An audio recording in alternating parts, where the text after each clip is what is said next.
してくガラスの迷路ひび割れた声まだ消えないまま藤た記憶誰かの夢にすり替わる名前さえ今奪われてく聞こえるか胸の奥できしむ鎖の叫び逃げないで選ぶんだ自分だけの芯を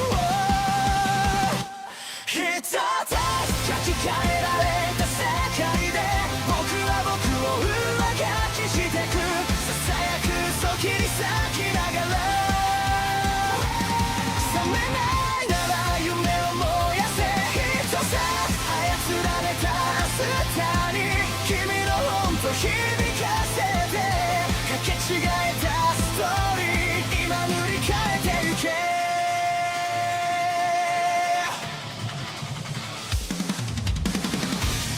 黒いタイピン運命にコードが刺さる笑うシステム感情を狂らう震えた指でログアウト先を探してるでも君の手が確かにここにある忘れるな偽物でも選ぶ痛みはリアル奪えない願いだけが最後のパスワード一つ書き換えられた世界で僕は僕を上書きしてくささやく嘘切り裂きながら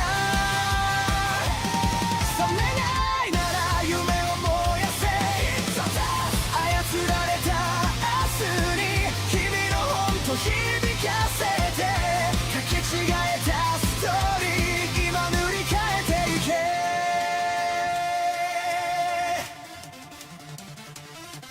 必殺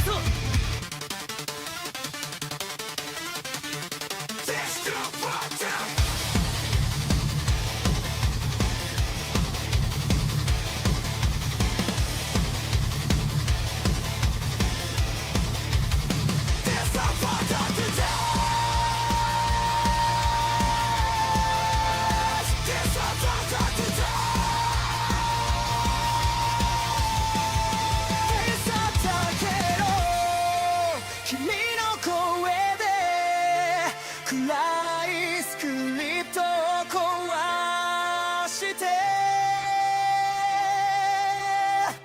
一つ書き換えられた世界で僕は僕を更新してく挟むく影抱きしめながら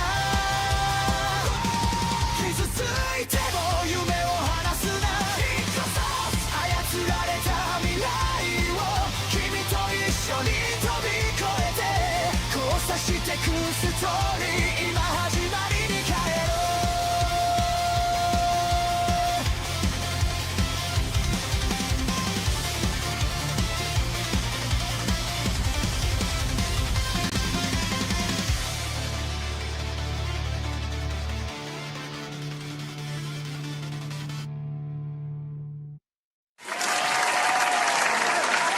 That's right, boys. Shout out to everybody. Welcome to another episode of Hypnocast. That's right. We are live, boys. We are live. We are live. We are live. We are going to dive down the rabbit hole that is known as the internet. But before we do that, boys, you got to bring it in. Listen, zoom in here. Get in here. Stop running away. I already see everybody rightfully hugging each other. It's a beautiful thing. Listen, this is the clapping your cheeks Wednesday. All right. It's hump day. All right, on hump day, everybody's cheeks get clapped. There's not a single person that's going to be able to go through this entire stream without getting their cheeks absolutely fucking decimated. So make sure you guys get in here, come hug it out. Evil Strain celebrates 7 months of membership. 7 months as a bigot ! _bigot army Trump. Yo, 7 months. Evil Strains. Thank you for that. I appreciate that, man. It's way too early to be dealing with your shit. It's way too early. It's way too early to be dealing with your shit. Way too early. Way too early. Happy man. Third Monday, Dave. It is not. Frozen Dark, thank you for the 5. Guys, get it here. We got to hug it out. We have to hug it out. Listen, man, it's the middle of the week. All right, I'm excited to hang out with every single one of you. Get in here. Let's hug it out and listen very closely. If you guys are watching over on the YouTubes, like the stream. That's right. That's right. You heard what I said? If you're watching over on the Rumbles, like the stream. That's right. That's right. And if you guys are watching anywhere else, well, that's impossible, and you're most likely gay. You are gay! So like the stream. Like the stream. Guys, can I get a mic check, please? Mic check, titty check, balls check. What are we checking? What are we checking today, boys? We got a lot. Okay, we got a lot that we're checking today, man. There is, well, I mean, to be fair, like the entire internet has exploded yet again. It seems like the internet can't get a break. It can't get a break because, boys, we got nothing but GTA 6 news. Holy shit. And you know what? I'm actually glad that it's happening. I'm glad that it's happening so that everybody can move on from this shit because, my God, I was tired of hearing about, oh, my God, what's GTA 6 going to do? When is it going to drop? Oh, what's price is it going to be? We have all the answers, almost all the answers anyway.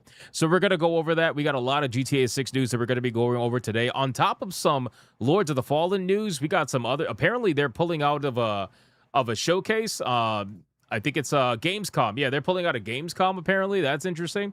We got to talk about that. We got a tweet from Thomas Mahler that I actually disagree with. We got to go over that. We got EA getting hit with layoffs. Guys, we got a lot. We got a lot. But what else are we checking, boys? Check if it has purple lightning. Brother. Stop it. It's so gay. I have GTA fatigue check. GTA 6 is not shocking check. Holy bloody beaver Batman check. What the fuck is that? We got GTA 6, GTA 6, GTA 6 check. We got key code GTA check. 6 price reveal. Oh no, the narrator's here, guys. FromSoftware takeover. What? Steam machine meltdowns everywhere. Narrator's Is here. Monday or Hump Day? It's Hump Day. Chewy appearance. Will's We already have campus appear. We already have a Find Chewy out appearance. on Hypnocast.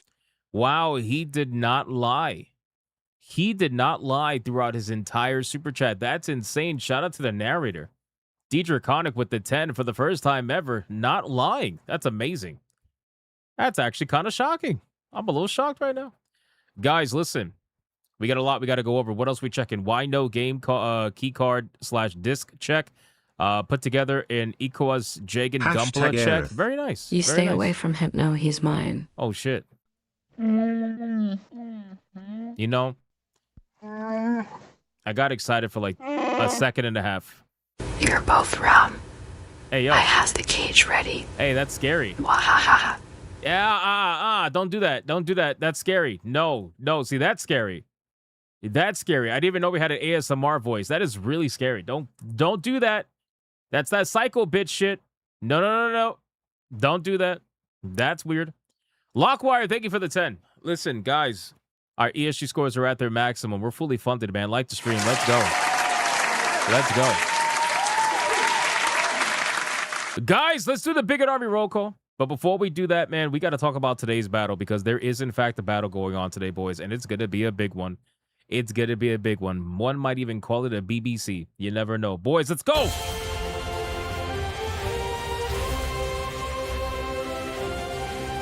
Pause that. All right, boys. Listen up, man. So yesterday's battle was pretty interesting. All right, yesterday's battle was pretty interesting, and we had a result that I honestly did not expect. You know, this entire tournament has gone fairly the way that I thought it was going to go. Up until the last, like, 5 or 6 battles, then things have started to take a turn. They've started to take a turn. So listen, yesterday, Samus ended up going up against Cortana, and Cortana ended up taking the W, boys. That's right. Cortana ended up taking the W. Very interesting. But she did. So Samus is officially out. Xbox defeated Nintendo yesterday. Pretty interesting. But today's battle is going to decide the final semifinalist, boys. We got Lara Croft versus Tifa Lockhart. That's already locked in. Today, we're going to have Cortana versus whoever wins today. And today, we have two waifus that are beloved in this particular community. So I'm curious which way this is going to go. But we have none other than Tali Zora from Mass Effect versus Aerith from Final Fantasy VII. Bro. Hashtag Talizora. Oh, Let's no. get Taylor the win, everybody. Oh, my God. Final Twins already starting, boys. Listen, here's what I'm going to tell you. I know there's a lot of Aerith fans out there. All right? I know there's a lot of Tali fans out there. But I'll tell you this. All right? There's going to be a lot of revenge voting against Aerith most likely today because, well, she ended up winning against a waifu that nobody wanted her to win against. So, needless to say, there's going to be quite a bit of revenge voting today most likely. So, if you are a fan of Aerith, be on your guard. Be on your guard because it's going to be interesting, boys. With that being said, let's do the Bigot Army roll call, and then we're going to, you know what? Nah, we're going to party right now, man. We're going to party right now. Final Twin dropped $100 Red Boy fucking hyperbanger. Let's get it going, boys. Red boy. Let's get it going. Hyper banger!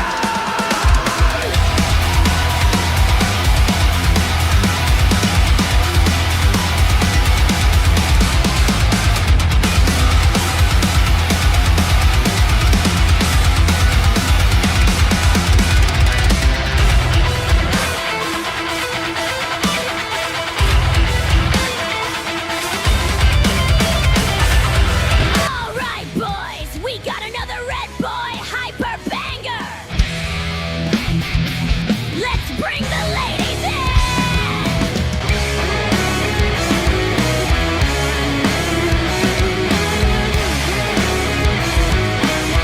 That's how you start a show, boys.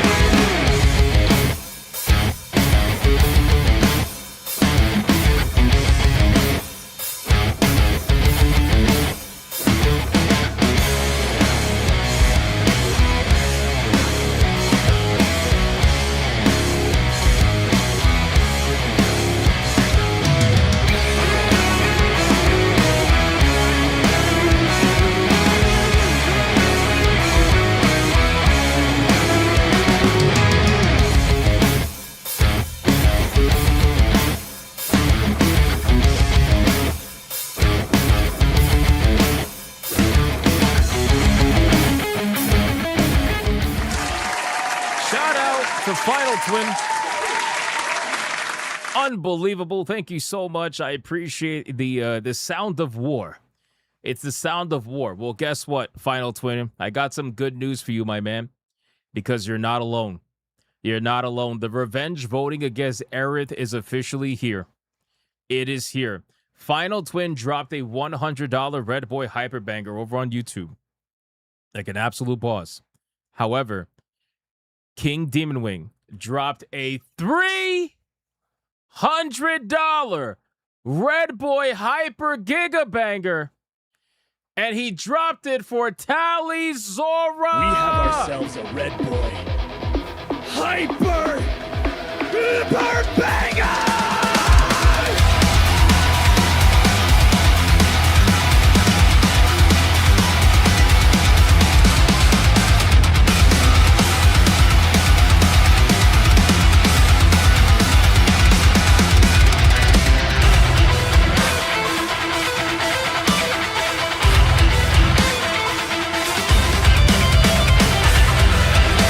All right, boys, it's another Red The Boy sounds of hyperbanger. war. Let's bring the ladies in. The sounds of war.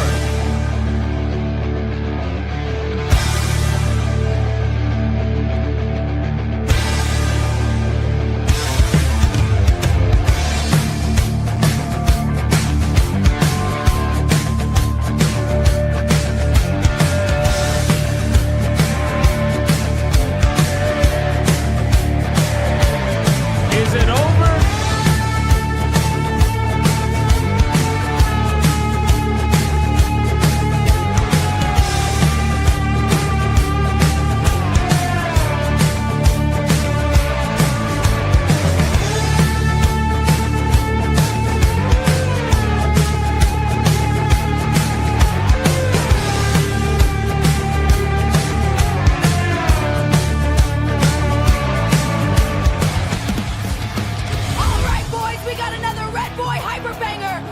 ladies in!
For one who was always loyal and did take back hits from others, Eric taken form, Sephiroth-like. Oh my God. TLPW, ha ha ha ha. Not the DSP.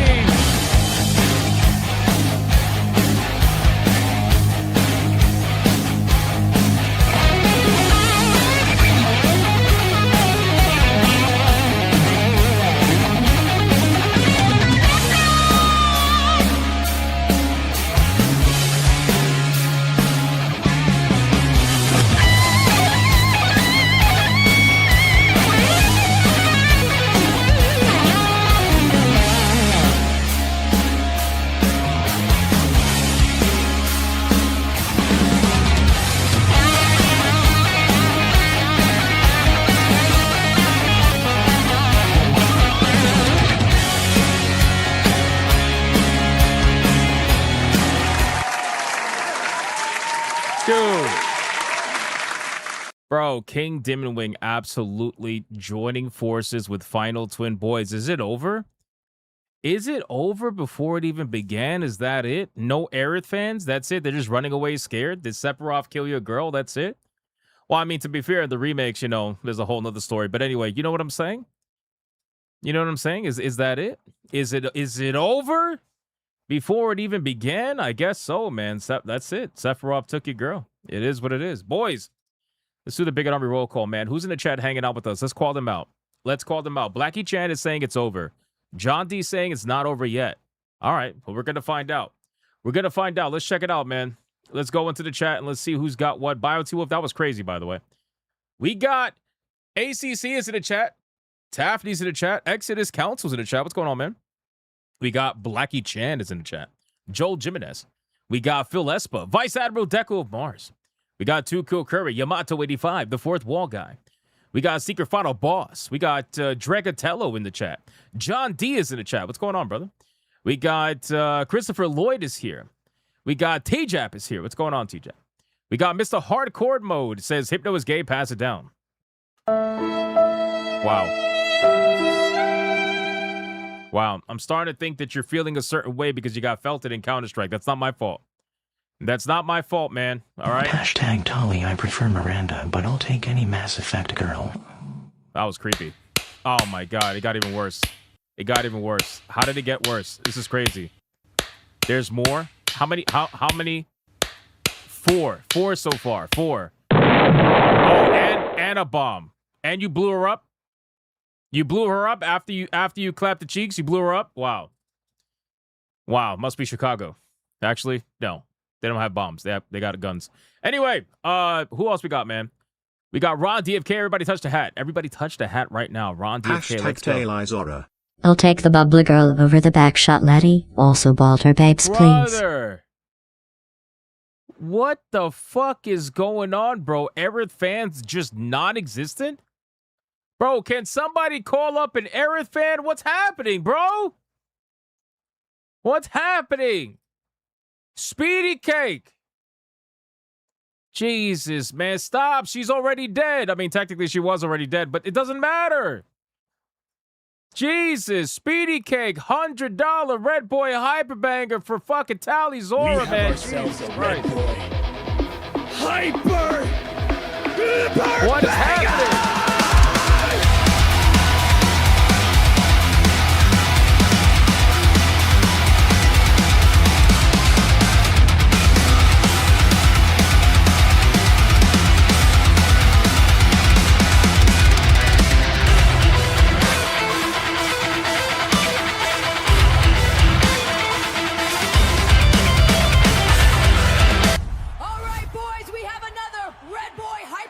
Hashtag Aerith ASMR. Here's a pity Donna for her flower.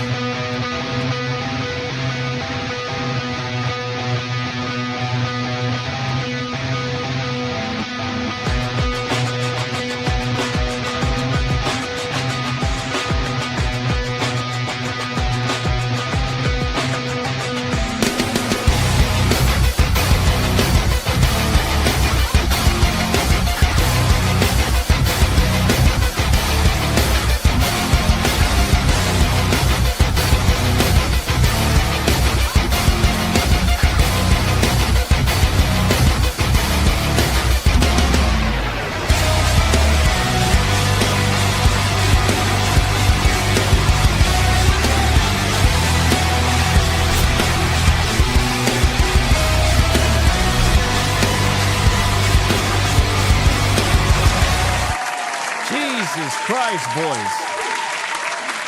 I'm getting a little scared. I'm not gonna lie to you. I'm getting a little scared, boys. Aerith, what happened? What happened? Holy shit, man. Anyway, Speedy Cake dropping another fucking Red Boy hyper banger. Hashtag tail eye. Let's make sure Aerith tastes the blade again. By the way, Hypno, wanna go camping?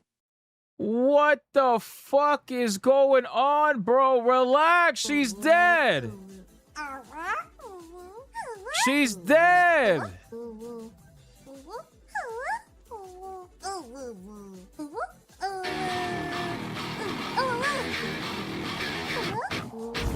She's dead.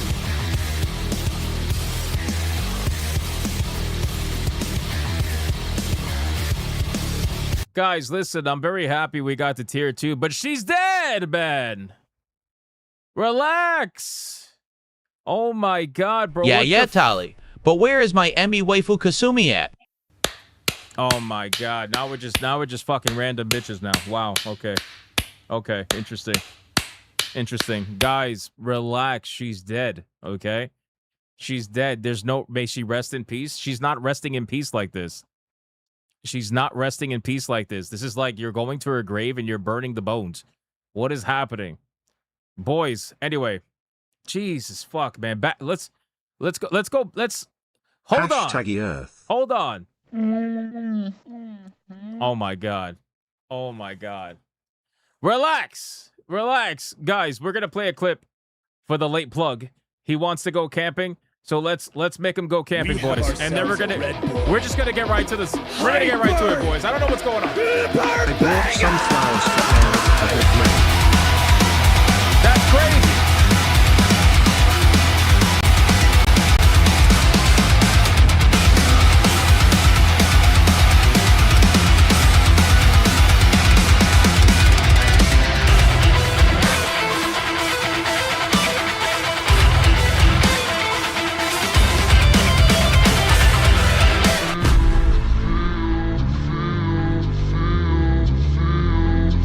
All right, this is the last one.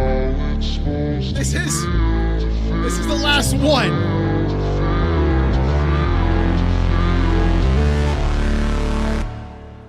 I hypnotic, hypno, yes,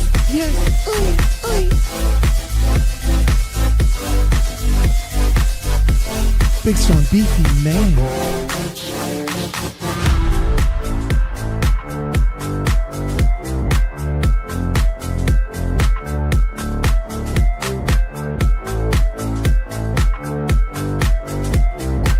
He's got that pussy ready to pop.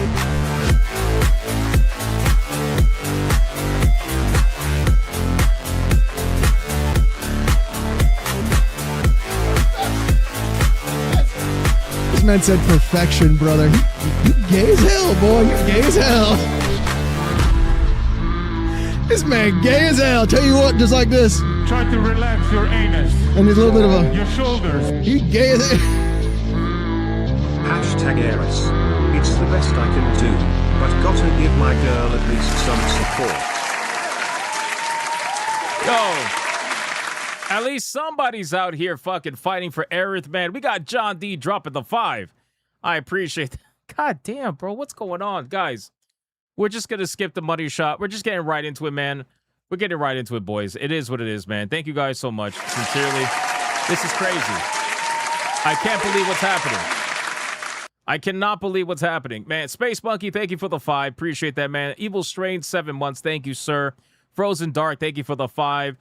Dietrich Koenig with the 10. I appreciate that. Frozen Dark voted for Aerith, so that counts for something. Lockwire voted for Aerith as well. I appreciate that, man. Thank you for the 10. BioT with the 5 for Tally. Panther with the 5 for Tally. Speedy K dropping the banger for Tally. Mr. Spanglish with the 189 for Aerith. Appreciate that, my man. And then Final Twin dropping the 100 for fucking Tally, man. This is insane, bro. Insane. Late Plug dropping 100 for Tally. Unbelievable. Appreciate that. Silver Bullet liking. Thank you for the 5. Frozen Dark. Thank you for the 5 for Aerith. Dare Soto for the 2. Appreciate it. John D with the 5 for Aerith as well. Oh my god. Oh my god. Oh my god. Oh my god. Oh my god. We do, in fact, not want to know. Dad, I lost your credit card. Can I new one equals? Bro, what in the fuck was that? What the fuck was that? ACC, thank you for the for essentially the 5. I appreciate that, my man. Holy shit. That is mind-blowing. Here's another for Aerith, whatever Aerith worth. Oops, I forgot about hash to Aerith. This find other goes to hash tail I. That's not even English, bro. That's not even English. King Demonwing dropped 10 memberships at the beginning of the stream. More memberships! More memberships! More memberships! And considering that's the first one of the stream, you already know what that means.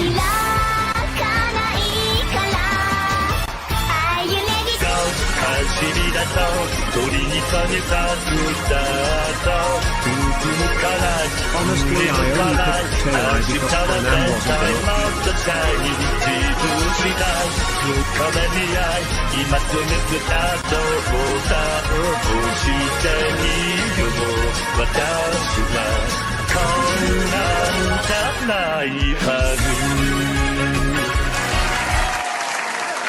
Shout out to King Demonwing. Thank you so much, my man, for the 10 memberships. I appreciate that very much. And then over on Rumble, we got DJ Koenig with the membership. Abhorred Soul with the membership. Thank you, guys. I appreciate those. And then Abhorred Soul dropped another membership right after that. Thank you, my man. T-Jab's latest numbers say the following, and then we're going to get into it, boys. I didn't even do a membership train today because of all the chaos. Tally is currently at $579.03 versus Aerith at $26.98. Bro, I'm about to start, like, we got to play the song, I Need a Hero. Remember the song that played at the end of Saints Row? I Need a Hero? Bro, Aerith needs a hero, man. Aerith needs a hero. They're revenge voting against her. That's what it is. They are revenge voting against Aerith, bro. This is crazy. Holy fuck, man. Anyway, guys, I guess we'll see what ends up happening. Some people just want to watch the world burn. I guess so. It's also in Shrek 2. Yeah, I don't care about that. I play video games. I'm going to use video game references, motherfuckers. All right, boys, listen. Why did my character just jump? What the fuck? My character just was like, whoop. Anyway. All right, listen, boys. Cloud ain't here tonight. We need to find a Cloud. Actually, or a Zach at this point because they're both alive. It doesn't matter. We need to find a Cloud or a Zach or somebody. Anybody. Holy shit, man. Anyway. All right, guys, listen, a couple of things. First and foremost, where is it at? Man. Let me go with a quick topic really quick. We're gonna talk about Lords of the Fallen 2. All right, we're gonna skip our membership train right now. Let's skip the membership train because it's already been chaotic. A ton of clips been playing. Let's get into it, boys. First and foremost, we already know the other day that we heard from his, Marek's own mouth that they're going to be delaying Lords of the Fallen 2, unfortunately, to Q1 2027. All right, they're going to be delaying to 2027 Q1. Now, that was already interesting and disappointing, but this is actually, like, this part is good news in my opinion, but you could take it for what it's worth. So Marek says that they will not be attending Gamescom this year. They said Gamescom is hard return on investment for us and for many others. So we've decided to instead invest that budget directly into the game, including a potential additional localization. Unfortunately, not being there means that we'll miss out on ONL's show as well. Focus remains fully on delivering the best possible experience, players first. I think that's a dub, personally. I think that's a W. I think that's a W. It sucks because, like, I would like to see more of the game, obviously. But it's also a thing where it's like, all right, well, that's not bad. You know what I mean? Like, it's at this point, it's like if you don't get the return on investment for, you know, going to Gamescom and you rather spend that money on the game, I think that's a W. So not bad. I think he did post some new gameplay though. I could have sworn he did. I might be bugging though. Hold on. I could have sworn that he did. Maybe not. Probably not. No. Oh, wait, what's this? Use unread. Oh, yep. Is this it? No. No. I could have sworn he did, but I guess not. For those who feel like the boss is a bit lacking, veteran mode. Nope. Nope. Guess not. All right. Regardless, it is what it is. I'm excited. And listen, again, Gamescoms cost money. Of course. Of course it costs money to put your game in any show. It costs money. It may not be like the Game Awards, but you know, it costs money. And any bit of money would be worth it to put it back in the game if you're not going to get your ROI on being at Gamescom. So it just makes sense. Oh, here we go. They did post it. Did we watch this? We did watch this. We already watched this, right? The 2 minutes of brand new gameplay footage. Yeah, we saw this already, didn't we? Yeah, we did. Yeah, we did. All right, forget it. Yeah, we did. All right, I just wanted to make sure. They're constantly hiring, by the way, so go apply. All right, moving on. Just wanted to talk about that really quick. Let's cover a particular statement from Thomas Mahler that I want to focus on right now. It's about the Steam Machine. Very interesting takes right now about the Steam Machine, boys. I'm currently in arguments right now with Kata in DMs about the Steam Machine because you know what, I'm tired of people that are just like I get why people are doing it, right? I get why people are doing you could have this computer that I'm going to say is the same, but it's not actually the same. But you could have that instead of the Steam Machine. Like, everybody's just doing that because they want to make the Steam Machine look particularly bad for whatever reason that may be. But this particular comment, this one got me. I'm like, bro, this is what I mean by people don't fucking understand what the Steam Machine is meant to be. It's meant to, people, there are so many people out there, and I know, listen, I get the popular thing right now is to shit on the Steam Machine. I totally understand. I get that. But I'm never going to look at it that way. I'm always going to look at it at the point where I know what Steam is trying to do. Is it perfect? Nope. Absolutely not. I would have never went with 8 gigs of VRAM personally. I've said that many times. But the people out there who are shitting on the Steam Machine, most of them had zero intentions either to buy it or they thought for some reason it was meant to be a console and supposed to be priced like one. Never meant to be that way. I've been saying that literally since the beginning. But anyway, it is what it is. So let's talk about this. So Thomas Mahler says the following. The Steam Machine is finally here and everybody's losing their shit over the price. Again, I don't know why. Because I said from the beginning it was going to be 1K. Don't understand why people are like, it was supposed to be 400, 500, 600, whatever. Everybody out here is literally talking out their fucking ass. They don't understand hardware. Okay, they don't understand operating systems. They don't understand the differences between SteamOS in terms of performance with Windows. When I see people out here saying that they rather have XYZ Walmart machine for $1,000, bro, with a $35 power supply, you really want to use a computer from Walmart with a $35 power supply? Go ahead, brother. With a terrible operating, go ahead, brother. With a terrible BIOS, like, go ahead. Please let me know how that goes. With Windows on top of that too, please let me know how that goes, bros. Like, go ahead. Have at it. You think you're gonna be doing 4K 60 with FSR and all that nonsense? With a $900, $1,000 Walmart computer? Go ahead, bro.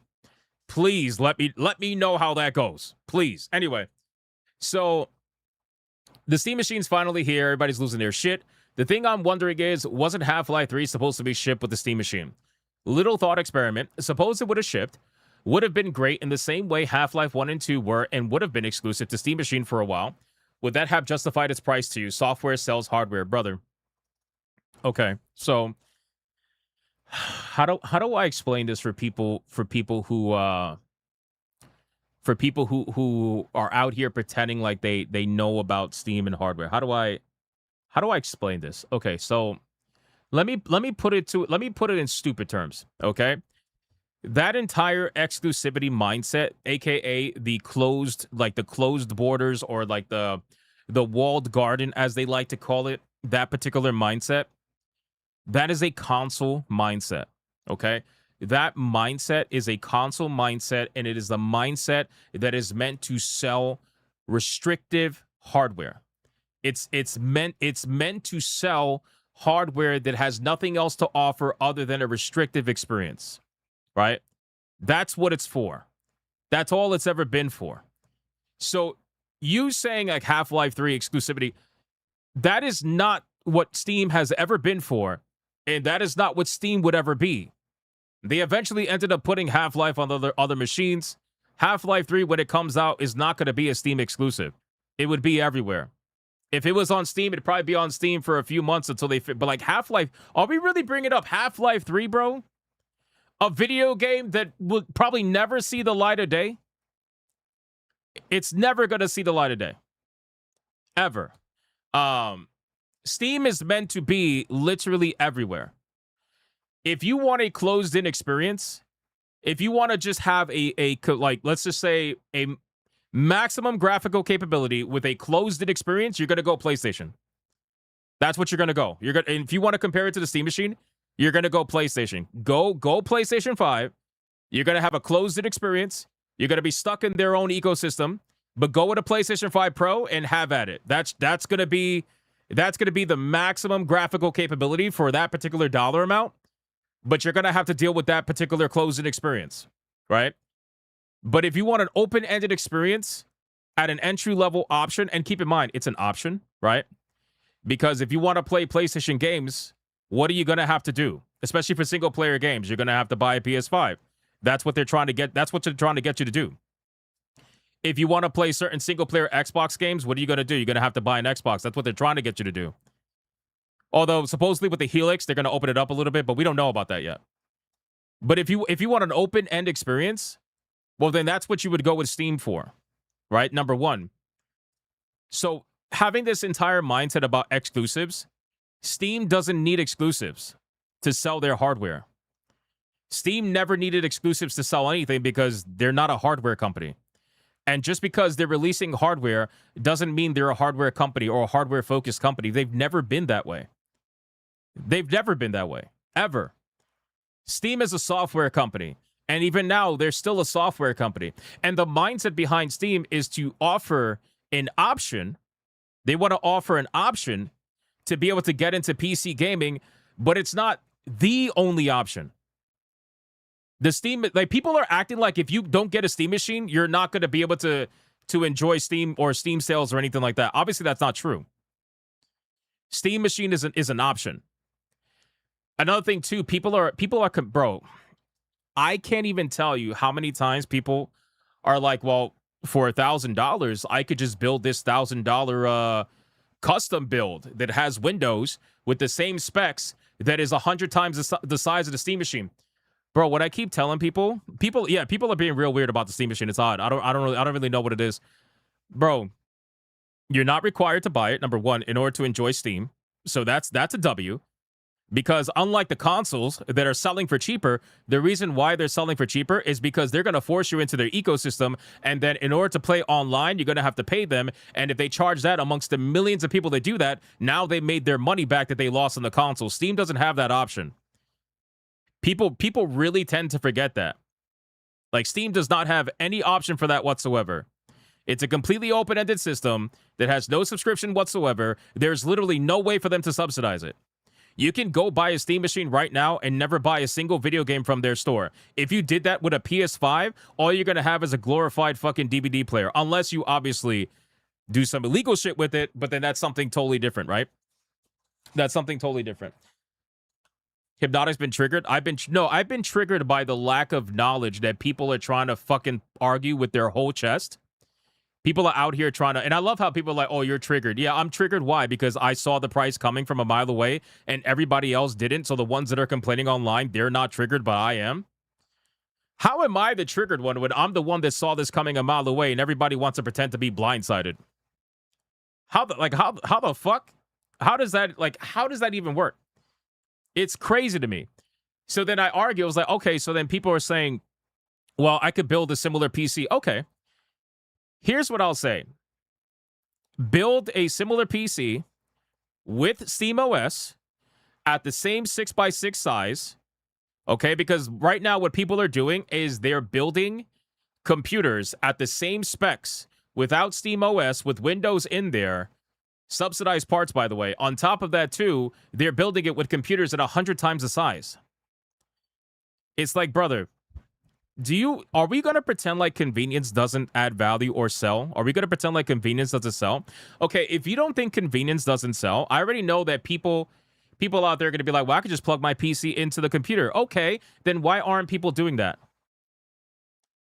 Why are people not doing that? Why were people interested in the Steam machine in the first place if they could just build a computer and attach it to their monitor? It's because they're not doing that. It's because they weren't doing that and they don't want to do that. That's what it is. That's what it is. They weren't doing that. Most people were not doing that.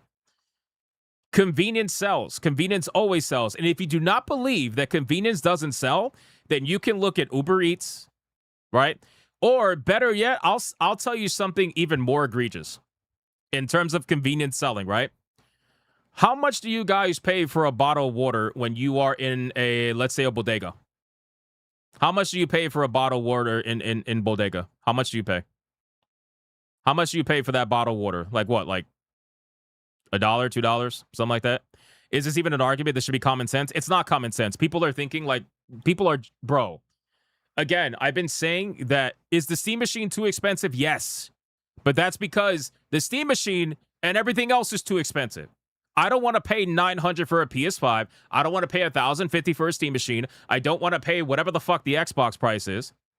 But at the end of the day, everybody's pretending like the Steam machine is the only one that's the egregious. It's like, it's crazy.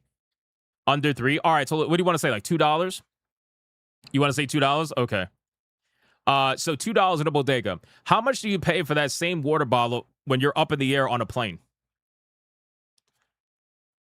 How much do you pay for that same exact water bottle when you're up in the air on a plane? And I'm not talking about the people that use points for like whatever the fuck. That doesn't count. LOL more? Yeah, a lot more. Why? $5? Is it $5, bro? I don't think it's that cheap. I don't think it's that cheap. The point is, convenience sells. Convenience always sells. It's always going to sell. So the people who are out here comparing fucking literal towers or like mini towers to a 6x6 cube that's the size of a banana, I don't see why you're doing that. Why are you doing that? That doesn't make any sense. And then if you're using the same parts and you're utilizing Windows instead of SteamOS, and then with your entire chest, you're saying that the games are going to run better, I don't know why you're doing that. You sound stupid. SteamOS runs video game. You get an average of 5 to 20% more FPS per video game with SteamOS. So the people out there using their Walmart computers trying to pretend like they're going to get the same exact performance with the same specs, you're out of your mind. You're out of your mind. You're better off arguing the PlayStation 5. But again, there's different philosophies there. You got walled garden versus open borders. Whichever is more important to you, go with that. So if the PlayStation 5, you want the most performance, but you want a closed experience, then go with that. Go with that. But if you want an open experience with less performance, then you might look at the Steam machine, or guess what? Here's the most beautiful thing. You can look at all the other computers that are about to be made with the philosophy of the Steam machine. You could do that too. It's all about depending. Oh, by the way, too, I see a lot of people there are saying like, well, what's the cube? Like, who cares about the cube? Who cares about the cube, right? Who cares about the size? Bro, I didn't even get to argue this because we're not on SNH yet, but I'll just tell you what I believe about that. Do you really mean to tell me, is it really that small? Yes, it's that small. It's a 6x6 cube. You really mean to tell me that that size proposition is not attractive? Bro, I know an entire country that would like to have a word with you, and that country is called Japan. All these countries that have very limited living space, which is the reason why they like console gaming, and which is the reason why they don't like to do PC gaming as much as console gaming in Japan, is because of space. It's because of space. Even in China, too. Why do you think it's sold out in Japan in 3 hours? Bro, the Steam machine is going to sell like crazy in places that have limited living space. So I understand over here in the US, it might be a little bit different. But I know a lot of people that live in the cities that have studio apartments that could really benefit from a little cube like that that could do what it could do. Versus building a fucking mini desktop. Well, not even a mini desktop, technically like a mini tower, but still like a, a tower compared to a cube. They would rather have that and also be as quiet as the Steam machine is. I mean, again, all I'm saying is I want to reiterate. I would rather spend one for a Steam machine for the cheaper games than a console that is slightly cheaper for games overpriced for longer periods. Yeah, that's a whole nother conversation. I agree with you, but I don't even have to go that far to prove my point. All I'm telling you is you don't have to buy the machine. Like, the beautiful thing about PC gaming is this is just one option to access a store that everybody wants access to. I just want to remind you, you don't have to buy the Steam machine in order to get access to the Steam library. You know that already. What I don't like is the people that don't know anything about hardware, that don't know anything about operating systems, and are out here with their full chest comparing the 6x6 fucking Steam machine cube to fucking desktops with the same spec and trying to pretend like it's the same thing. It's not the same thing. That is absolutely crazy. That's insane. With all due respect, I don't think Valve is even able to. They're not. And that's one thing that I said months ago. When we were talking about on SNH. I'm like, bro, Valve doesn't give a fuck about competing with consoles. I see most of the people that are like criticizing the Steam machine. They're usually console fans, or they're like somebody who was potentially thinking about leaving console gaming. It's like they are not looking to compete with consoles. They never were. They don't even have the ability to. They don't even have like the advertising or the marketing to. They don't have it in them to do it. That was never their plan. @NDW_Black Wolf celebrates 2 months of membership. While not as powerful, Steam Machine is a better deal than the PS5 solely for the number of games available to be played on it. Still too expensive. Better. So, okay, here's the thing. Better deal depends on who's looking at it. These deals are so close that it depends on who's looking at it, right? Everybody's also complaining on the fact that it's not sold with a controller at $1,000 or whatever. Guys, the entire literal idea and philosophy behind Steam is open-ended.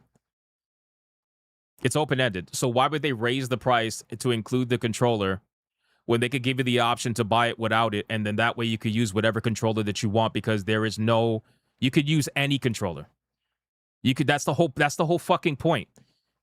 That's the whole point. You could use any controller you want because it's a PC at the end of the day.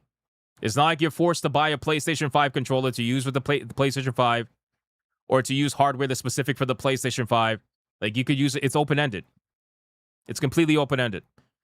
So even, like, I understand why they chose to have an option without the controller, but to pretend like you have to sell it with the controller, you'd be surprised how many of these people are going to use it as a PC and not actually for the television.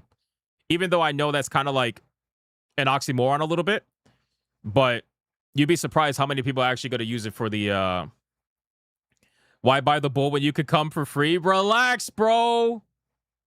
Relax. Relax. Stop it. Listen, man, again, it's one of those things where I don't personally care, bro.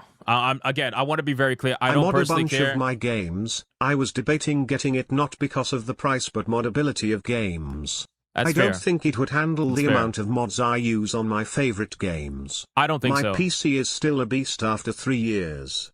I don't think so. To be honest with you, I think a lot of modding is done by more hardcore gamers, and I think more hardcore gamers are going to have more powerful PCs. So I don't really think this is going to apply to them, personally. I don't think you're going to be. I mean, you can, but I don't think you're going to be using the Steam machine to mod Elder Scrolls with like 2,000 mods. Like, I don't think that's going to happen. Personally, I think you're gonna blow up. You're gonna blow up the fucking. You're just gonna blow it up. You're gonna blow it up. So yeah, the only thing I don't like in this whole conversation. Everything else is whatever. Everything else is whatever, but. The only thing I don't like in this whole conversation is people trying to pass off completely different builds with completely different ideas behind them and trying to pass it off as if it's the same thing. And they're like, oh, you could just do this. It's the same thing as a Steam machine, but either cheaper or more powerful. And I'm like, bro, have you ever heard about if it's too good to be true that it is? Have you ever heard about that? You know what I'm saying? Have you ever heard about if it's too good to be true, it probably is? That's the only thing I don't like because I just know these people don't know about hardware. Most of them. Probably like 95% of the people that are doing that have no idea about hardware. And they're trying to pretend as if convenience is not a thing. Honestly, a Steam machine costs less than my phone. And that's the top version with controller. Steam is competing in a market that is already hostile towards them. Prices will be inflated to parts they buy compared to others. You know what's funny about that? GDR, first off, thank you for the 50. That's insane. BetGamer, thank you for the 20. Thank you guys so much. Very kind. Very kind. Thank you. Funny thing about that is that I've seen some people say that that exact argument where they're like the Steam machine is less than the phone. But then you'll have people, and bro, this is how you know they're like, oh my God, bro. Anyway, I don't even want to use I've seen people use that argument and they'll be like, yeah, but with my phone, I could do whatever I want. I'm like, oh, you're so close. You're so close to getting it. You're so close, just a little further. Just push those brain synapses just a little bit further. You're so close to getting it. You're right there. You're right there. It's like you're so close, but you're so far away. It's like, oh, so you could do whatever you want with your phone? Damn, imagine if somebody offered you an ability to have, just for a little bit more money, the ability to do whatever you want versus being in a very closed-in experience. You're so close, Oh, phones are absolutely overpriced, Sanguine. Of course they are, bro. 100%. Anyway, so my rotary phone is an Xbox. Everything's an Xbox. What do you think of the chances of refurbished Steam machines? Honestly, bro, you're probably going to be a year or two out before you see any refurbished Steam machines in any decent quantity. I despise Linus Simo. He deserves gulags. Oh, you talking about Linus Tech Tips? Why do people hate Linus Tech Tips? I don't watch his content, so I have no idea. But bro, every time I talk about hardware, I get people that like, fuck Linus Tech Tips. I'm like, dude, god damn, bro, I don't know. I have no idea. What the fuck? They just don't like him. It's crazy. But anyway, so listen, man, value proposition, it all depends on who you are. I've been saying forever that the Steam machine is a niche product. It is. Steam machine is a niche product. It is like, it's not meant for the hardcore gamer, in my opinion. I mean, it depends. Like, if you're a hardcore gamer and you're okay with playing at medium to high settings at 1080p, then sure, maybe. Then that's fine. But like, if you're hardcore, want the best of the best, whatever, then it's probably not for you. If you're a console gamer, probably not for you because you would expect it to be cheaper when it's not ever going to be. Or you just don't understand what Steam is, so you think it's like not worth it or whatever. It's fine. And that's okay. People can think it's not worth it. That's perfectly fine. I want to reiterate, people can think it's not worth it. They can think it's too much money. They can think all these things. That's perfectly fine. Even I think it's too much money. I've said this many times over. But there's that. They're saying that, and then there's like, well, yeah, I could just buy this fucking full tower, and it'll do the same thing as a Steam machine. Really, it'll do the same thing all around? All around? Come on, The bro. Steam machine is great for people who travel a lot. Exactly, bro. I'm gonna take my Steam machine everywhere. Everywhere, bro. I'm gonna take that little box literally everywhere. It's actually, I did the measurements. It's actually smaller than my current traveling computer, which is a cube. Ironically, it's a cube. I have a cube mini computer with 64 gigs of RAM, and I think it has like a 4060 in it or something like that. 64 gigs of RAM and like 4 terabytes of space, but it's like a sizable cube. I would have to look up the exact sizing again, but it's definitely like, it's a bigger cube, you know? Do you ever worry about having 100% digital library on Steam? Personally, I buy physical for my favorites. So I mean, I used to, but that's the reason why, like, even before I started streaming, I focused on buying games on the cheap. Like, I always waited until games were like 75, 80% off, 85% off, 90% off. Like, I was buying video games when they were like anywhere between $2 and $10. You know? Like, I would always like minimize my investment as much as possible. I never really experienced FOMO like that. Unless it was a multiplayer video game, then maybe if I was into it, like an MMO or something. But even then, every other kind of video game, I always just waited, personally. So that's just kind of how it goes. But considering the consistent rise of Steam, I know I'm going to check gifted games in a second. Considering the consistent rise of Steam over the years and how they're even bigger than consoles in terms of like the actual user base, no, I'm not necessarily worried. I'll tell you this. I'm more worried about Steam going public than Steam going under. Does that make sense? Does that make sense? I think Steam, where they are, making $20 billion a year with 335 employees, I think that the more risky thing is them going potentially public, if at any point, versus potentially going under. I don't think they're going to go under, but there's always that possibility of them going public, and I think that's more dangerous to the platform and to gaming as a whole, because, bro, can you imagine if Steam ends up going public and starts doing the same shit that all these other fucking jackasses are doing? Be crazy, bro. Insane. So, again, there's a lot more that goes into that, you know? Why can't people just say it isn't for me? It's all personal situation. Because what I really think it is, and again, I don't know anybody's situation. I'm just telling you how I'm viewing things based off like emotional reactions. Because to be honest with you, a lot of the reactions are super emotional, which tells me that people were hoping somehow, some way that the Steam machine was going to give them the open-ended experience, the open-ended platform, the open-ended everything that comes with PC gaming, but somehow be cheaper than consoles. I don't get it. I never saw it. Never understood it. I don't know why that's a mindset. I don't know where that's coming from. I just, again, you guys know I've said this many times that I think people look at Steam as like a third world country, where people look at Steam as if they're the ones who like should be the cheapest out of the three.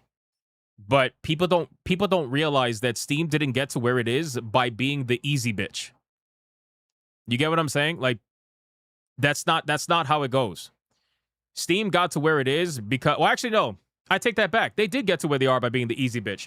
Steam wants to be everywhere. Steam wants to spread its legs to everybody. You know what I'm saying? So that's kind of how it goes. Steam got to where it is by being the easy bitch. I take it back. It's the other way around, actually, when you use that analogy. But for some reason, that's just the mindset that people had. They were like, yeah, people were saying that the Steam machine has to be $500. Like, why does it have to be $500? And then when you dig at it, they're like, yeah, well, it needs to be $500 because it's got to compete with Xbox and PlayStation. Why does it have to compete with Xbox and PlayStation? What makes you think that that's what it has to do? Oh, but if it doesn't do that, it's going to bomb. Why would you think it's going to bomb? Again, they think you're being a smartass by asking these questions, but I'm not. I'm actually genuinely asked, like, why would you think it's going to bomb? You realize Steam is not going to make enough of these for it to ever bomb? This shit's going to sell out in 3 hours, and you're not going to see any more for 6 months to maybe a year. Steam is not a fucking hardware company. So how is, bro, I feel like I'm talking to a wall, dude. And it's like people. Listen, I love everybody. Like, I don't love everybody, but it's like it's nothing personal. This is gonna be like an agree to disagree thing. But I feel like I'm talking to a wall, bro. There's like very few people that I've spoke to that actually like understand the full scope of it. Like ABF, Alec Baldwin's finger. He's gonna be joining us, by the way, on SNH because he's really smart with like tech and shit like that. He's the only one I spoke to that really like truthfully kind of gets it at 100%. And I just feel like I'm talking to a fucking wall. I feel like I'm talking to people with console mindsets. And again, there's nothing wrong with that. But you're not going to have that mindset and they be out here talking about hardware like you know what the fuck you're talking about. That shit blows my mind. That blows my mind. Bro, anytime I don't know something about PlayStation or Xbox, you guys know I always ask you questions. Because I don't be using PlayStation or Xbox like that. You guys corrected me a couple of times on Game Pass. The one time where I thought they didn't buy the game, but they did buy the game because you saw the message at the top and shit. Like, I don't know everything with the consoles, but I'm not going to be out here talking nonsense about things that I don't know about like that. But that's why some of you guys know more than I do, which is great. But bro, the people out here talking about hardware as if they come on, bro. Don't be disingenuous about it. If you don't like it, fine. Speak your piece, but don't be disingenuous about it, bro. There was a guy who made a box with 3D printing and managed to build it to around 700-ish. Yeah, so I saw the guy who built it for about 800, and he even admitted that the machine is very loud. It's not as small. It's close. It's not as small, and it doesn't have the custom AMD. It doesn't have some of the custom parts. Just similar parts. It has similar parts. Sony, Nintendo, and Microsoft making millions of units and take hits on the hardware to lock you into their ecosystem. Valve does 1,000-unit runs, and the platform is completely open. Yeah, again, it's one of those things where it's like it is not a what's the word I'm looking for? It is not a hardware thing. Like, they're not a hardware company. Yeah, exactly. How much is the printer? How much the materials? He did it. Again, people are saying that he built it for XYZ, like $800, but that's just the parts that he chose to use. You're not even talking about the 3D printed that it takes to actually do it and the materials that it actually takes to make it as well. Not even like it. Also, by the way, like the research and development that goes into it, a lot of that time and a lot of that money that he saved was because Steam did it for him and Steam opened it up so that other people can make their own Steam machine. So imagine if he had to do the R&D himself. How much money would that have cost? How much time would that have? Anyway, I'm done. I just... It's frustrating.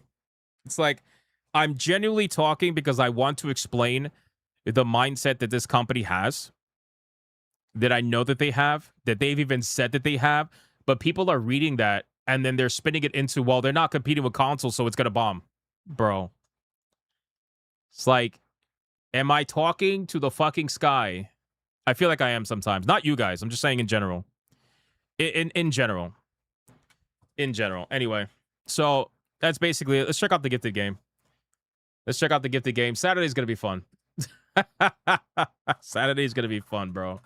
I might have to get real spickish. I might have to get real spickish. It's going to be bad. It's going to be bad, bro. Oh boy. What's this? When it was first announced it was a 500 machine. Hardware prices went crazy since. People were still expecting a 500 gaming PC. I don't know why. That's where a lot of it is coming from. I don't know why. It's still a 500 machine. It'd say iTax. No, I would say with the parts that it has in there, especially the custom CPU, I would say it's probably like a 750 machine. Like if you want to talk normal pricing or semi-normal pricing, probably 700, right? But even so, James Op, I'll probably say 750 to be fair. But even so, right? It doesn't matter.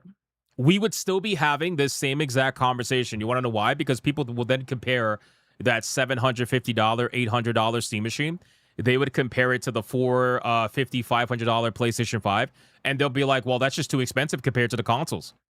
I need you to be at the console price for me to be thinking about whether or not I want to buy it. I can't do it. Like, or you'll have people be like, yeah, I could build a similar PC, yeah, and then it'll be a fucking tower that cannot be portable whatsoever, have a completely different operating system, have similar but not exact parts, and to be like, yeah, it's the same. Bro, it's like the Final Fantasy VII conversation that we have all the time where like people are like, yeah, Final Fantasy VII, the remakes, they're like 95% the same. Bro, stop. What are you talking about? What if you're not interested at gaming at all? Is it a smart buy? Again, it depends. Like, it's the same conversation that I have with friends in real life where I remember I had a guy who asked me, should he get a mini PC or should he get like a mini tower? So basically, like, should you get something that's similar in size to the Steam Machine, or should you get like a mini tower, something that's, you know, a little more stationary, you're not going to be moving it around or anything like that? And I was like, well, it comes down to what you're going to be using it for. You're going to be traveling a lot. You know what I'm saying? There's so many questions that go into this. So that's why when I look at the Steam Machine, yes, like all these things can be true. Like, is it niche? Absolutely, of course. Right? But that you'll be shocked at how big that niche actually is when it comes to Steam user base. Because again, this PC is supposedly more powerful than 70% of their user base. That's number one. Number two, it makes sense because a lot of their user base are Asian. Coming from where they live, they have limited living space. They're probably going to be looking for something smaller. That's why a lot of them don't like PC gaming in Japan. That's why they like their Switches. That's why they like their consoles, their PlayStations. They like that because it's smaller and it's easier. So something like the Steam Machine would actually make a lot of sense for that. If you need something that's just easier, just to like imagine a little box sitting on your desk versus a mini tower sitting on your desk, you know?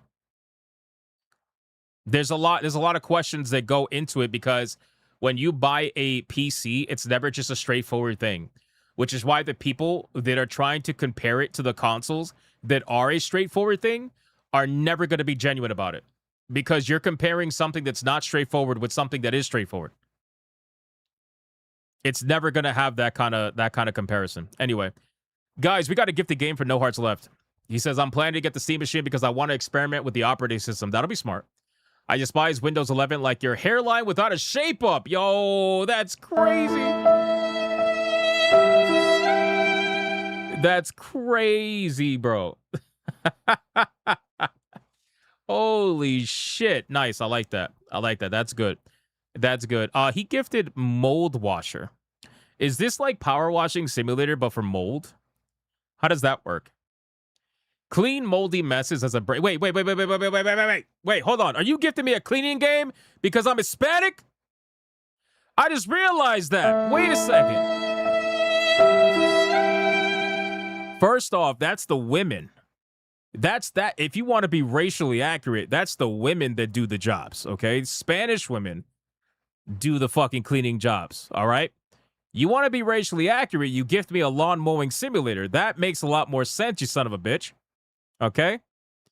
But no, I appreciate it, man. I'm just fucking around with you. Thank you so much for the game. #Erith, I've been looking to buy a gaming PC, but now have higher priorities. By next year I'll be updating my laptop and my camera at an estimated cost of $6K, $9K. Steam Machine might be a nice portable starting step. I think, you know, it'll be interesting to see, because I think that the Steam Machine is going to be very useful for a lot of people that are looking for that small factor PC and also looking to get away from Windows. You'd be surprised, again, the differences. You guys can look it up if you don't believe me. And I know... Oh, my God. No. No. No. No. No. No. No. No. No. Stop. Thank you for the 5. All right, so guys, I got great news. So I gave Kata some homework. This could be really good, right?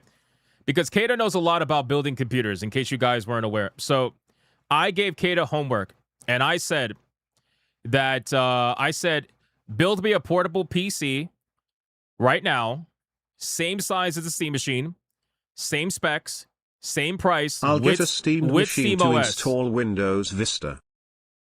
Bro, Windows Vista, we don't talk about Windows Vista. When that shit released, bro, stop. I said, build me a portable PC with the same size, same specs, same price, with SteamOS, with the same custom parts, not similar, same custom CPU, everything, and do it for $1050 right now. That's what I told him to do. And his only response was, it has to be similar because you said custom parts, but I'll go on PC Part Picker and make 3 of them. So he's going to make same size, similar specs, with SteamOS. Yes, I say Vista because I'm a spick. I know I know what it is. I don't give a fuck if it's Vesta. It's Vista. Okay? Vista. La Vista. It's a Vista. Anyway. He says he's going to make 3 computers. 3 computers that are going to be similar specs, same size, right? Which means that it's got to be just as quiet. It's got to perform the exact same. And he's gonna do it.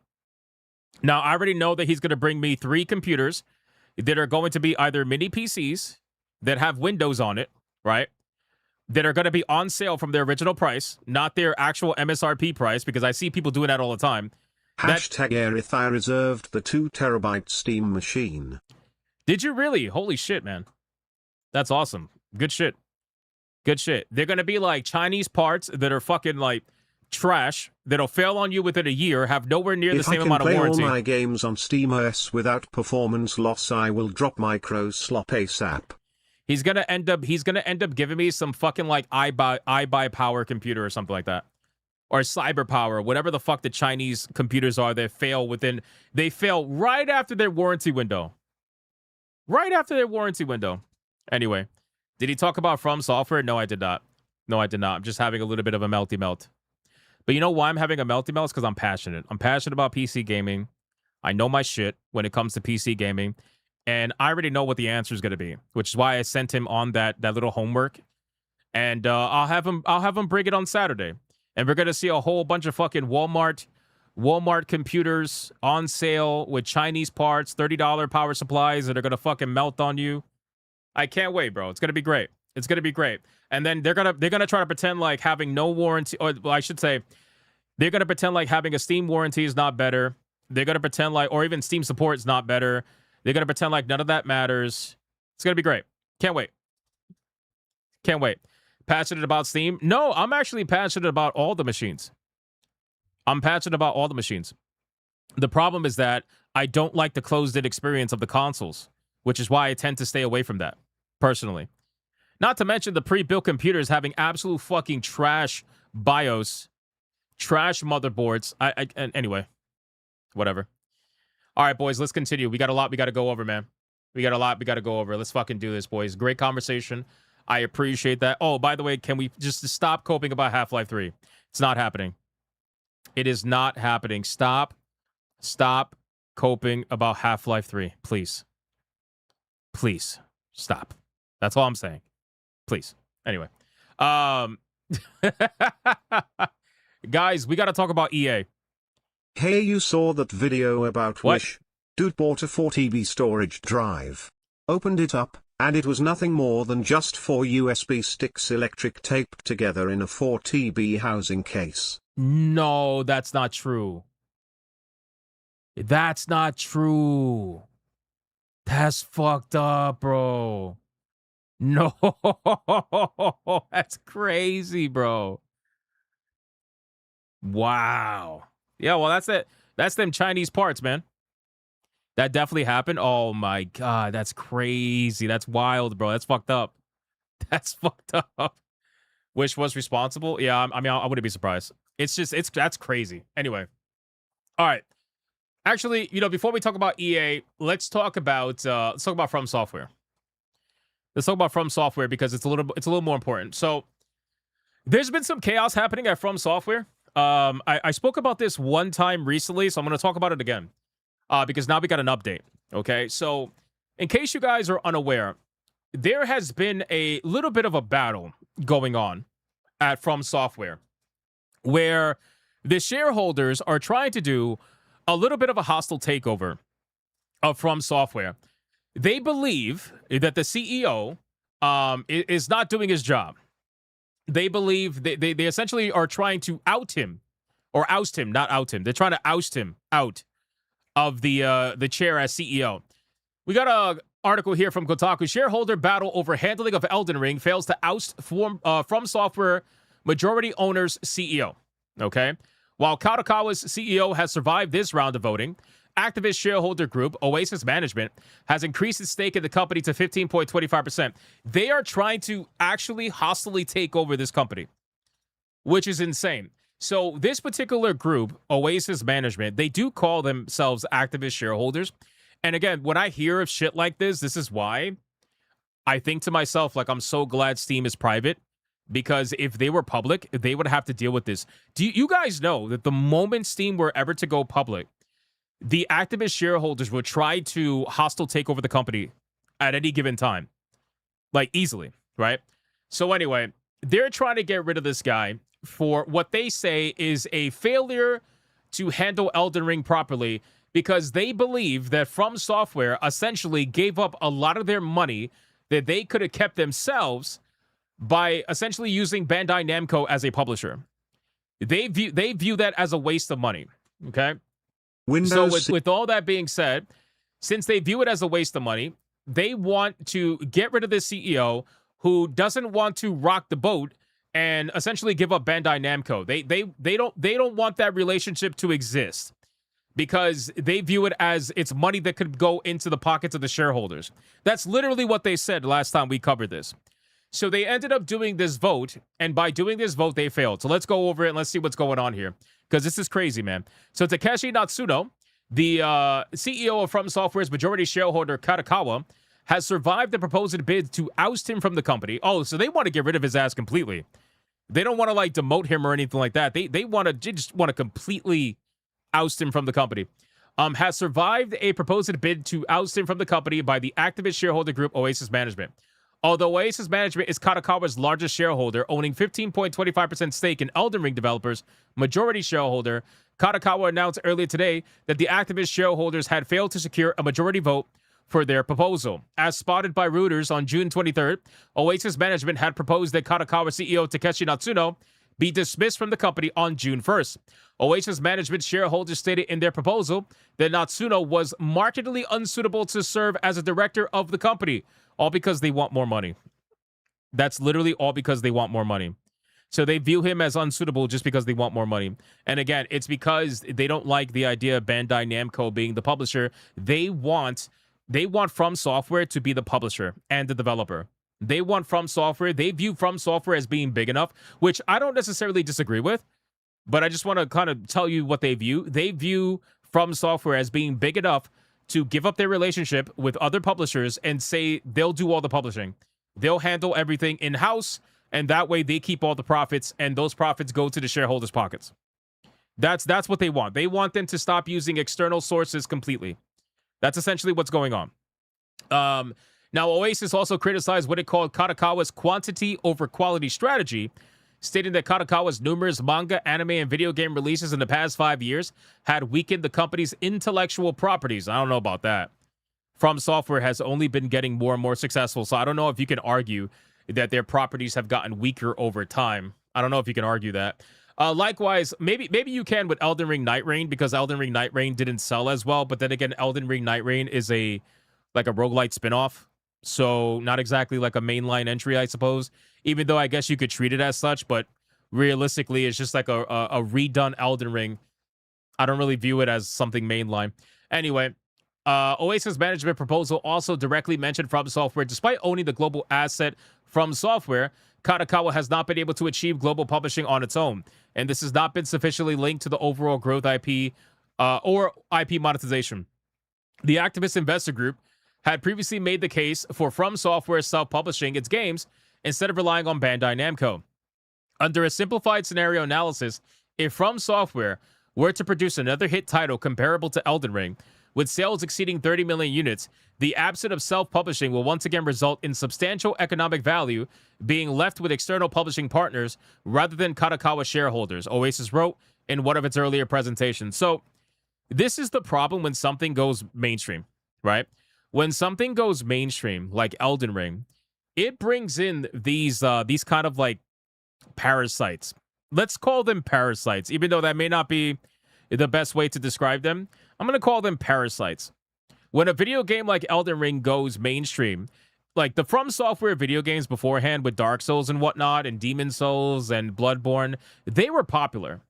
They were popular, don't get me wrong, but they weren't mainstream. Like, going mainstream is Elden Ring, where you have a video game that sells over, 30, 40 million copies. That's when you go mainstream. That's when you could say, okay, this is well past just being popular. The moment they saw that, and the moment they saw FromSoftware have that level of success, this is when these parasites came in, and they're like, yep, we want to get our claws in there, and we want to start changing things to the best of our ability. We want to do everything we can to change this so that it benefits us, but that it slowly but surely erodes all the goodwill and the, essentially just really the good relationship that they have with Bandai Namco and other publishers too. So I think maybe parasite is probably a good way to put it. They really are extremely parasitic when it comes to FromSoftware, because they view this as a massive missed opportunity. They view this as, oh shit, we never thought this game was going to do 30 million units, because they weren't complaining about Bandai Namco before the game hit 30 million units, obviously. They weren't complaining about any of the publishing details then, but now all of a sudden, Elden Ring surpasses 30, 40 million units, and now it's a problem. Now it's like, oh, damn, we need to get rid of these publishers. We need to do it ourselves. It's insane, bro. It really, really, really is insane. It's kind of like somebody who doesn't want to, contract out work. They'll be like, shit, I can, instead of paying $10,000 for a renovation, I'll just pay $1,000 and do it myself, even though I've never done it before. It's literally the same exact scenario. I can understand if you have experience, doing renovations yourself, then sure. But these people don't have experience publishing themselves. So it's the same exact scenario. They're like, yeah, I'll just do it myself. Have you ever done this before?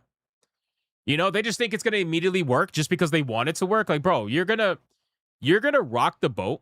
And this is why greed is the number one worst thing when it comes to these things going mainstream. Because when greed starts to enter the atmosphere, you end up having a situation where somebody comes in and says, yeah, we made a lot of money, but we could have made more.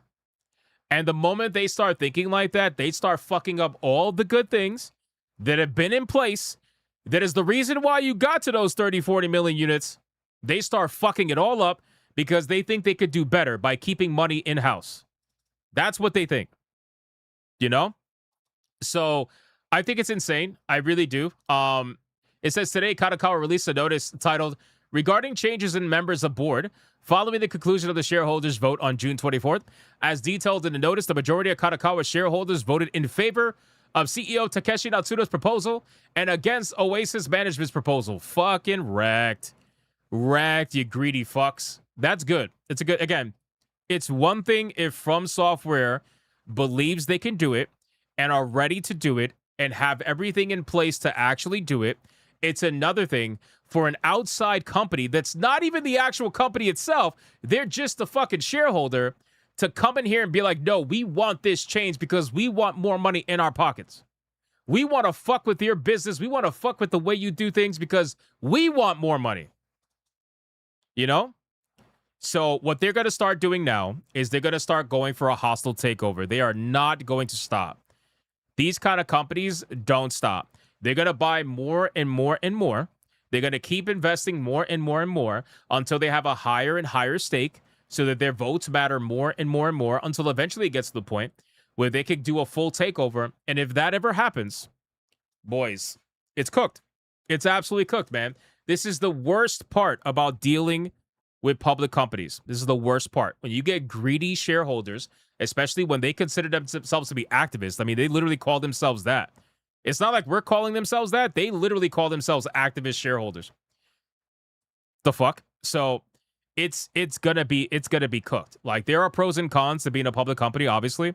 This is definitely the con. This is a major, major con. So we'll see what ends up happening. Hold on. It says, under Natsuno's proposal, Kadokawa has appointed Koji Okoro, former director of Mitsubishi Heavy Industries, to board of its directors. At this time, it's unclear exactly what percentage of Kadokawa shareholders voted in favor of Natsuno's proposal. All right, we'll see. We'll see what ends up going on. However, Oasis management has been steadily increasing its stake in Katakawa over the past year. Oasis increased its stake in Katakawa to 11.85% in March, overtaking Sony Group's 11.01%. Then it decreased from 13.76% to 15.25%. While Oasis management was unsuccessful in ousting Natsuno this time, the rate at which they've continued to invest in Katakawa will likely lead to an even tighter vote at the next general shareholders meeting in 2027. I wouldn't be surprised if they go to 20%. I would not be surprised. I know that's a lot. Like, that 5% jump is a lot, but I would not be surprised if they go that high before the next vote. Like, they're really trying here. They're trying to take this shit over hostily. So anyway, that's basically it, boys. Insane story, but I just wanted to let you know about it and give you a follow-up to it because we talked about it the other day, so I just wanted to kind of go over it. All right, let me resume the TTS. We have to replay one particular TTS because I have to pause it. We'll do it again. Vermin is a better term for them. That's fair. That's fair. Windows CE head Chikoi-san, will the steamed machine also get a Futaba, Naira-based made to celebrate the box's mediocrity? I guess. I suppose. Thank you, sir. Benjamin, for the 5. I appreciate it. Thank you for the 2 a la carte. Guys, let's talk about... Let me X this out really quick. Let me go to 2 fast stories. 2 fast stories. Number 1, EA got hit with more layoffs. We didn't get to talk about this the other day, so I'm gonna let you go. I'm gonna let you know about it now. EA got hit with more layoffs. Okay. EA's been hit with more layoffs, with some impacted employees reportedly having been at the company for 10 years or more. Those that have been laid off from EA may find it difficult to find more work in the field. It's been a tumultuous time in the game industry as a whole. Blah, blah, blah, blah, blah. Completely felt it. It is what it is. The number of layoffs at EA is currently unknown, but according to Kotaku, workers have been impacted in the U.S. and in India. Oh, no. Not the tech support. Oh, no. With a mix of remote roles and in-person positions. The teams impacted include customer support. Oh, I was really joking about that. Fuck. Never mind. I was joking about that. Customer support, IT, recruitment, and more. An email sent to the customer support team from a department head hinted at the layoffs a week prior to the move, which had indicated that changes would be made to some roles. Well, I mean, listen, we kind of knew this was going to happen because if they really are, they got the approval, by the way. I don't know if we actually talked about it, but they got the approval to move forward with the buyout.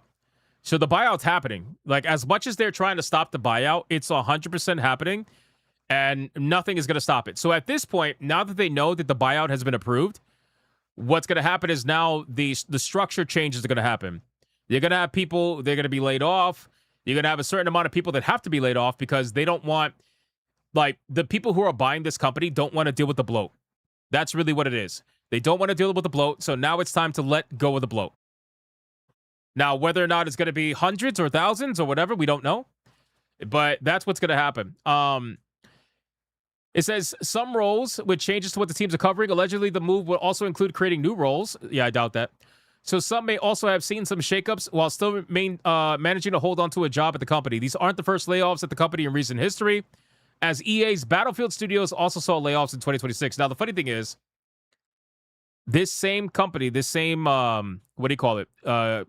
Games Radar or whatever. They actually wrote another article, by the way, that also said this. The EA deal petition is blowing up. I saw this article. This was written, I think, let me see. This was written literally a day after this article. So EA was hit with more layoffs, and then the day after this... I bet GTA 6 will be a 600 gigabytes plus before day 1 patch. That's a lot. That's a lot. I don't know if it's going to be that much. India. It's in the scam caller center. Smiley face emoji. Smiley face emoji. Jason, thank you for the 5. Nonstop, thank you for the 2. I don't think it's going to be that much. It might be like 300 gigs. I don't think it's going to be 600. If it is, that'll be insane. I know there was a rumor of 600, but that was proven to be fake. Anyway. So it's funny that they made this article. EA deal petition is blowing up. They're talking about a petition that's trying to stop the EA deal from happening, but the EA deal has already been it's already been approved. Like this signature, they say it's blowing up, but when I looked at it, it has like 70,000 signatures. That's what they're claiming is blowing up. 70,000 signatures. It's at 73,000 signatures, and they need 1,600 more signatures to get to their goal of 75,000. Do you think 75,000 signatures is going to stop what was it, like an $80 billion deal? Do you think the people looking at profiting over $80 billion worth of a deal are going to look at those 70,000 signatures and be like, you know what? Maybe we shouldn't do it. Maybe we should not do it. Bro, they're going to light that petition on fire, bro. They're not going to stop over 75,000 signatures. I mean, look what's happening with Stop Killing Games. Stop Killing Games had over 1.5 million signatures, and even they are getting trouble in Europe right now. They're getting trouble, you know? They couldn't stop Paramount from buying WB. There's no way they're stopping this, bro. There's no way they're stopping this. So they're going to wipe their ass with that. You never heard a petition signing ever working? Not once, not ever. You know what's funny? It's actually a little more prominent in places like Japan, apparently, where they take this a lot more seriously. Not that they ever stop anything necessarily, but they will probably change things based off, depending how big of a, petition it actually becomes. Yeah, I mean, again, a little bit, but nothing too crazy. In the US though, fuck no, absolutely not. Absolutely not. And Stop Killing Games was not just a petition. Well, it's not anymore. That's for sure. It's definitely become a movement. So, does EA have any new plans for a new SimCity game? I have no idea. No idea. You need the petition in physical form. Exactly. Yeah, that's how Asian companies are. They basically send it over in physical form and they land it on the desk of whoever's in charge. I despise petitions. Stupid as fuck. Tiger King despises petitions, guys. He despises petitions. He likes everything else, though. Don't believe him. Don't believe him. All right. Let's get to the next fast topic. Last fast topic. Let's talk about GameStop. So you guys remember the story about GameStop's basically trying to also go after eBay, how they were trying to buy eBay. Remember that story? Well, Ryan Cohen is not giving up, boys. So eBay denied their $55 billion offer that GameStop actually legitimately gave, apparently. And eBay said, yeah, no, we're good. Well, now Ryan Cohen is going to be giving up, apparently, what could have been worth a $35 billion bonus. He's giving up the proposed performance bonus plan in order for him to seem more serious in buying eBay, because eBay had a problem with this supposed performance bonus plan when they first initially gave the offer. This guy wants eBay really bad. I don't know why that is. I know he said he wants eBay in order to try to compete with like Amazon and turn it into a real competing platform, which is all great. That's all fine, right? But seeing him go this hard trying to buy this thing, I can't help but wonder if there's other, I don't know if I want to call it ulterior motives, but I don't know, man. I don't know. There's something really off with his like insane desire to buy eBay. But anyway, citing a desire to fully focus on the company's eBay acquisition offer, the rare move amounts to a bid to have GameStop's bid taken seriously, which is something that eBay never did. GameStop launched a $55.5 billion offer for eBay in early of May 2026.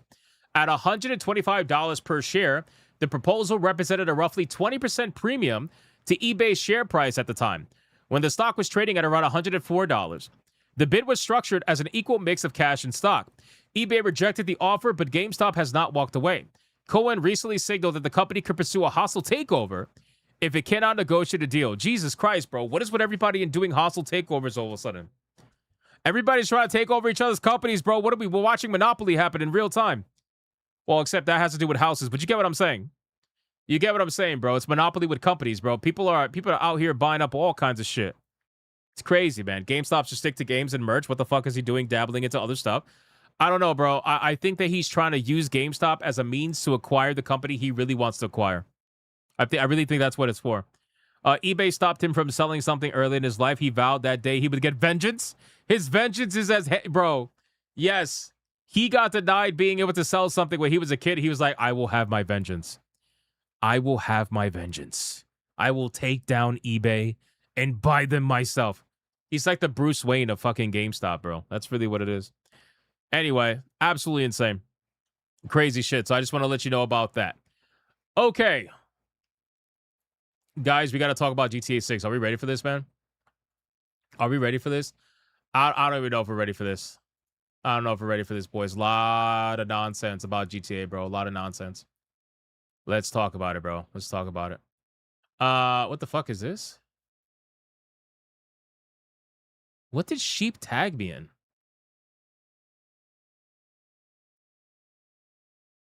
Me, Hypnotic, and Sevi when Kata crashes out over a gifted game about Futa feet.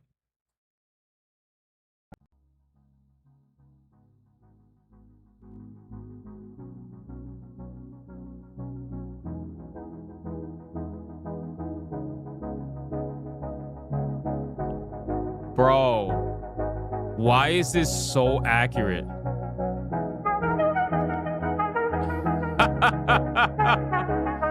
Oh, this is so accurate. I get it. Okay. Okay. Bro.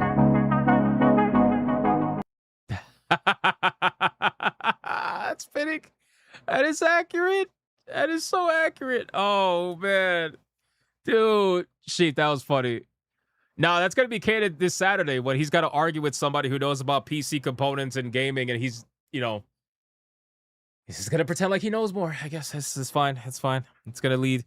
You know what? This will probably be me. This will probably be me just looking at the wall because I feel like I'm talking to a wall. So I'm just going to be sitting there just like, yep. And then Sheep and Sevi will be like, yo, you're okay? And I'm like, yep. Yeah, I'm fine. Just looking at the wall. I'm just looking at the wall. It's fine. That's funny, bro. Hey, shout out to Sheep City, man. Shout out to Sheep City. All right, let's talk about GTA. Let's get into that. Let's get into the GTAs. You don't get it. You're fine with that. Oh, never mind. It's fine. Anyway. All right, guys.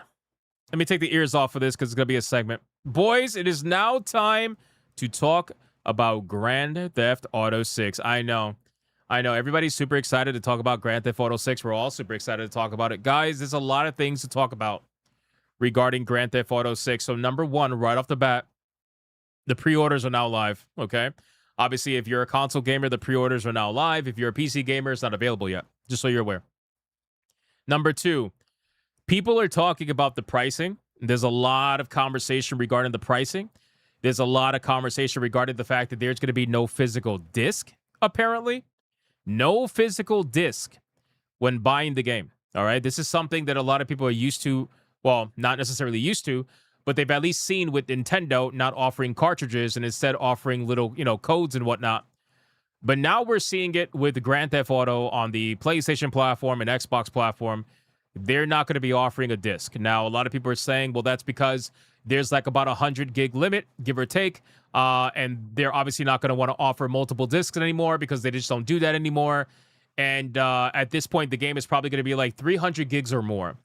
So we're going to break this down into a couple of segments. We're going to break it down into number one, talking about what the normal edition gives you and what the ultimate edition gives you. Because apparently, the ultimate edition hides so much content from you. It is actually egregious. And I think that people were thinking Grand Theft Auto was going to be the game that normalizes $100 video games. I don't think that's the case. I think what it's going to do is normalize a couple of other things that are going to be a lot more detrimental to gaming overall. So let's talk about it, okay? First and foremost, what is the price of the video game? Well, Grand Theft Auto 6 normal price is going to be $80. Grand Theft Auto Ultimate Edition is going to be $100, okay? Just so you know what the price is. That's number one. Number two, what does the Ultimate Edition give you? Well, the Ultimate Edition actually gives you the following. It costs $100, obviously. It's going to feature 15 plus items that unlock with each story chapter. It's going to give you an extra vehicle, a 95 Grotti Cheetah car. It's going to give you a Shih Tzu Squallow boat docked at Washington Beach and has an explosive-laden weapons crate. It's going to give you a 67 Vapid Dominator buggy. It's going to give you the garage, the Paradise Garage in Watson Bay. Features a weapon locker plus a secure place to deposit stolen goods. It's going to give you 2 weapons, Hawk and Little Morgan revolvers for Jason and Lucia. It's going to give you an exclusive mod shop called Rideout Customs, where you can transform vanilla vehicles into magnificent works of art with detailed interiors. exquisite rims, and donk stylings.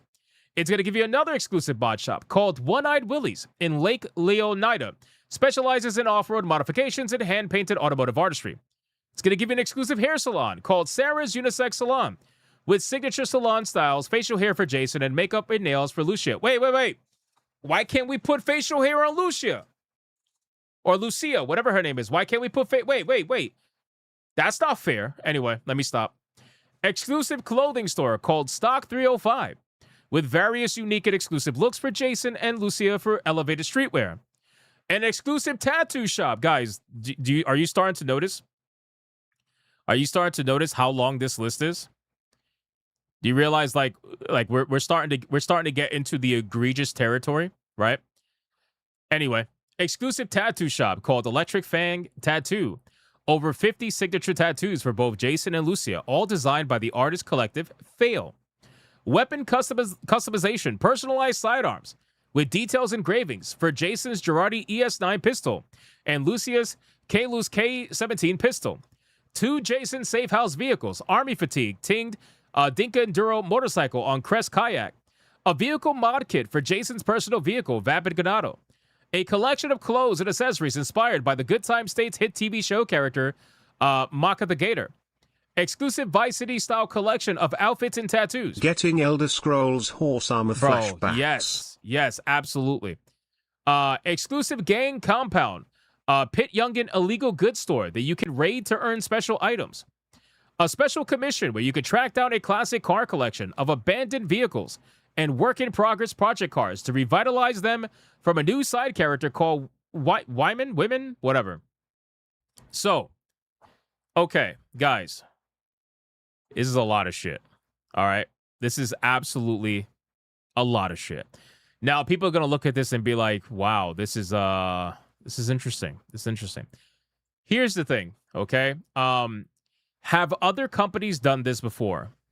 Or at least something similar? Sure, right? I'll give you that. No problem. You can have that. But have other companies gone to the point where they have this much locked content behind a day one upgraded version? I don't know about that, bro. At this point, this is egregious. This is egregious. Like, if you wanted to lock behind, let's say, a couple of cars and maybe a couple of weapons, but bro, you're locking shops?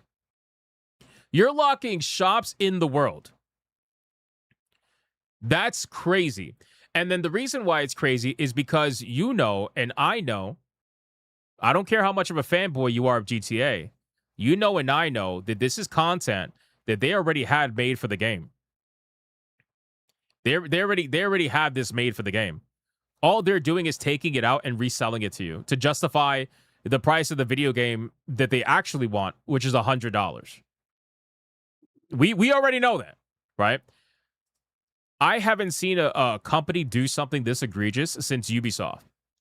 Because Ubisoft is notorious for launching video games with in-game content that's actually locked out. Bro, I remember going to an NPC that told me that I can't access XYZ, and then they gave me the option to go to the store. I'm like, bro, what? What the fuck is this, bro? That is insane.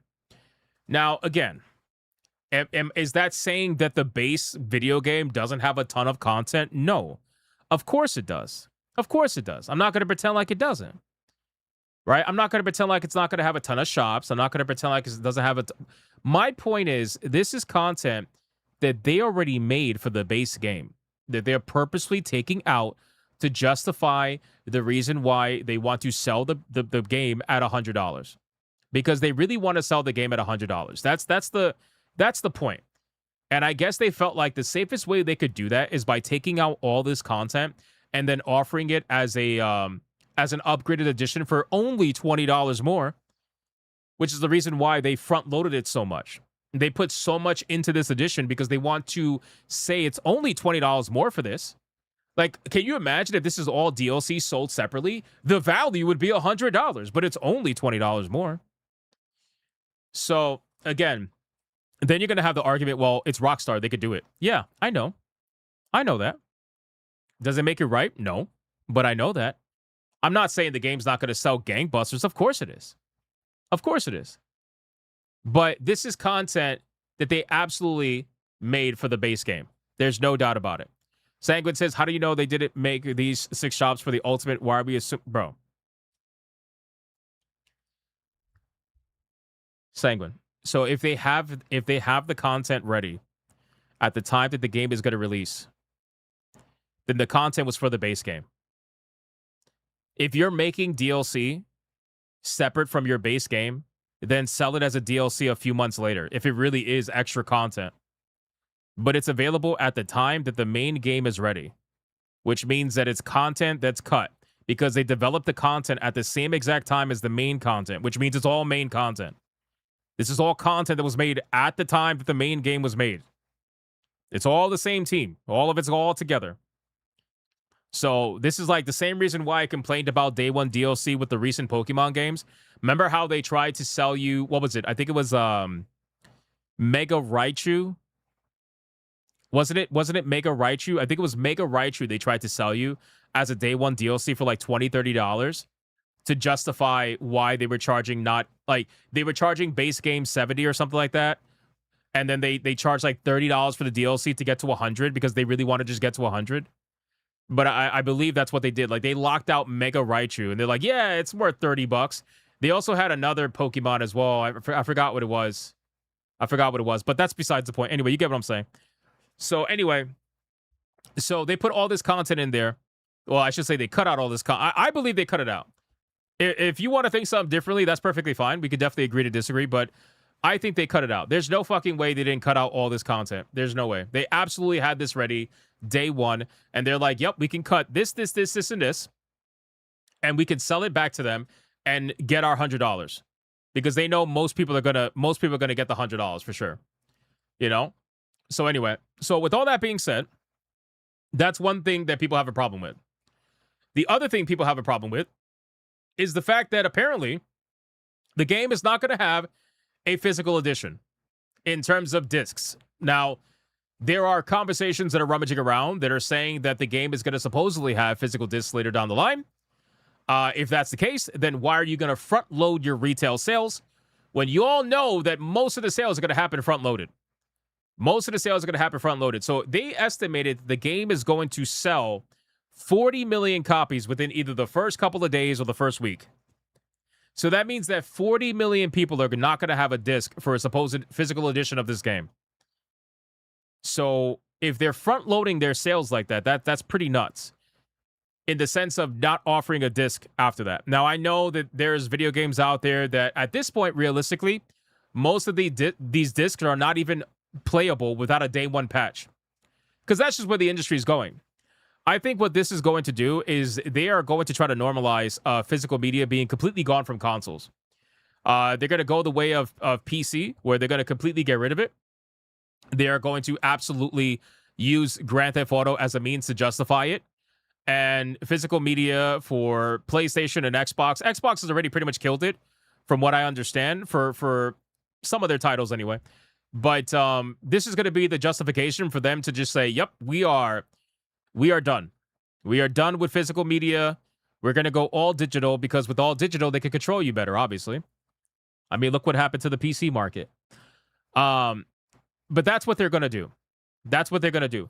Also, there's a certain conversation that I don't think people are necessarily having. And that conversation is, if they're going to be offering you a digital code, there's been no confirmation about whether or not you can reuse this digital code. Kind of like, I believe with Nintendo, you're able to reuse the digital code, which is, it doesn't affect the used market.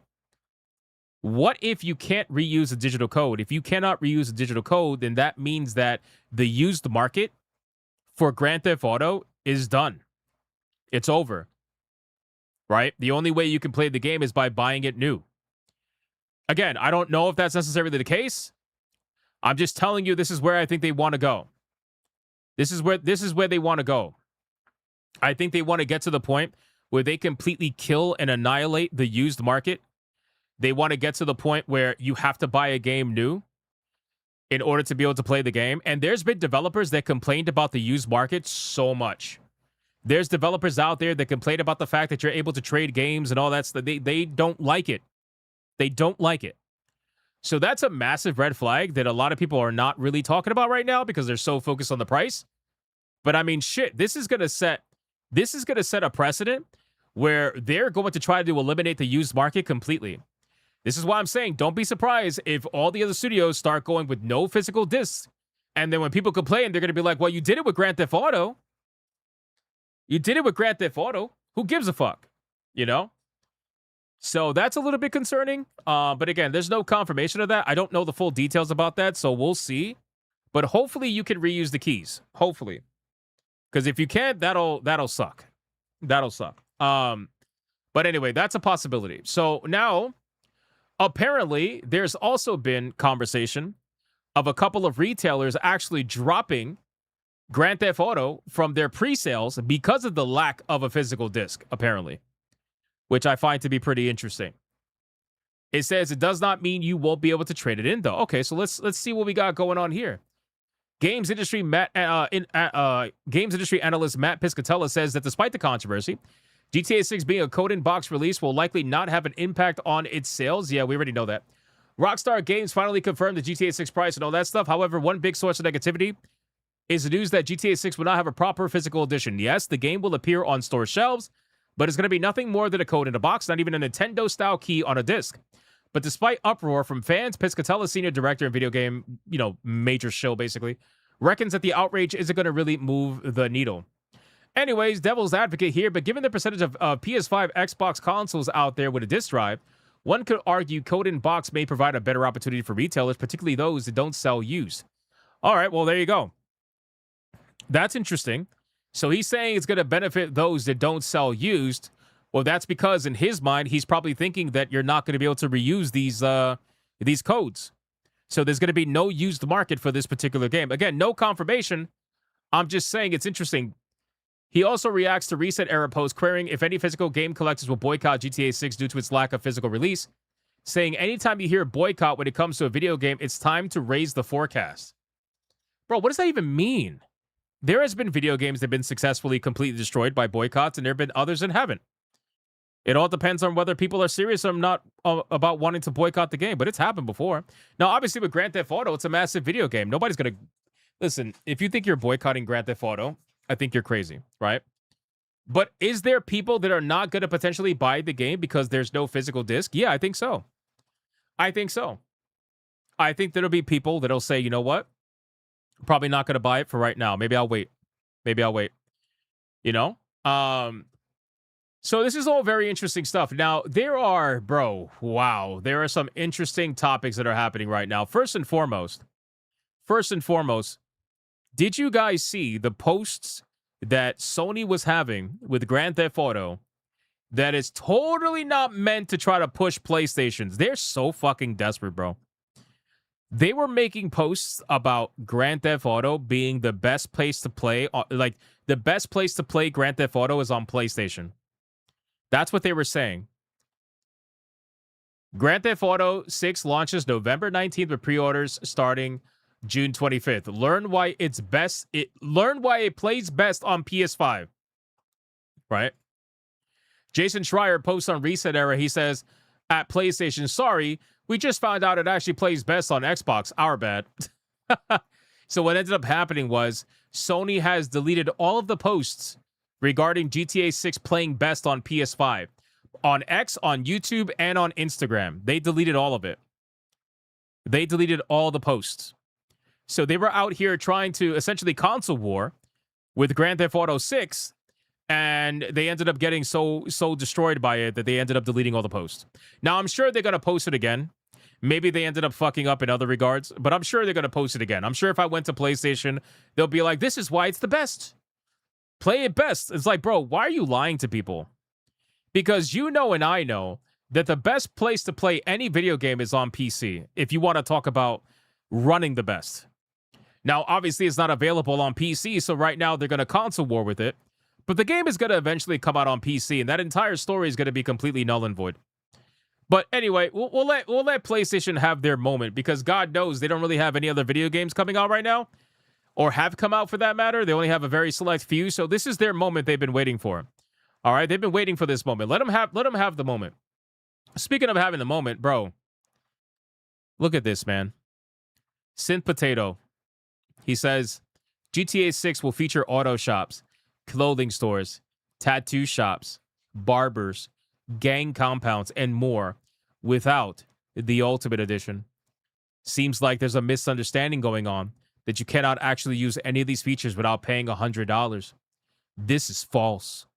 Ultimate Edition simply features extra shops that sell exclusive items entirely separate from the presumably hundreds of items available in the base game.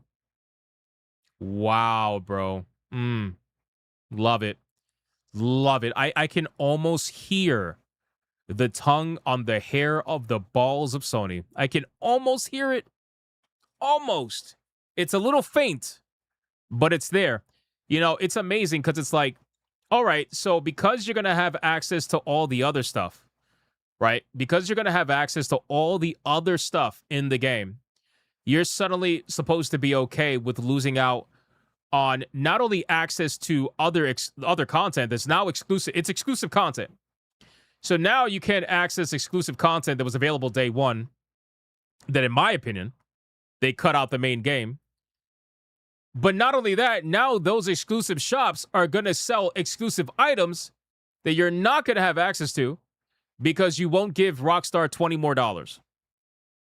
Because they couldn't just be honest and say they wanted $100 for this game. We were all thinking it was going to be $100. All of us were thinking it was going to be $100 or $99.99 or something along these lines. And Rockstar just couldn't be honest and say, yeah, we wanted $100 for this game. So instead, they decided to do this in order to justify that $100. But everybody thought it was going to be $100 from the jump. So that's their fault. Anyway, yeah, well, close to 100. Yeah, exactly. So I saw this post and I'm like, bro, this is gargling to the next level. I mean, it's beautiful. It's glorious. At least when I try to argue people about Steam, I can still be honest and say the fucking Steam machine is expensive. Like, goddamn, bro. Holy shit. That's crazy. Anyway, so the fact that any in-game store locations are locked behind an Ultimate Edition at all is baffling. Already spoke about this in another post. Locking the shops themselves is the weird approach that I'm personally not a fan of. Are you sure about that? Are you sure about that? Extra is just stuff that they intentionally cut out the game to charge for day one. See, I'm not the only one who thinks that. I'm not the only one who thinks that. Use your brain for a second. This is literally day one DLC. You're only buying a partial game for $80. Can't argue that.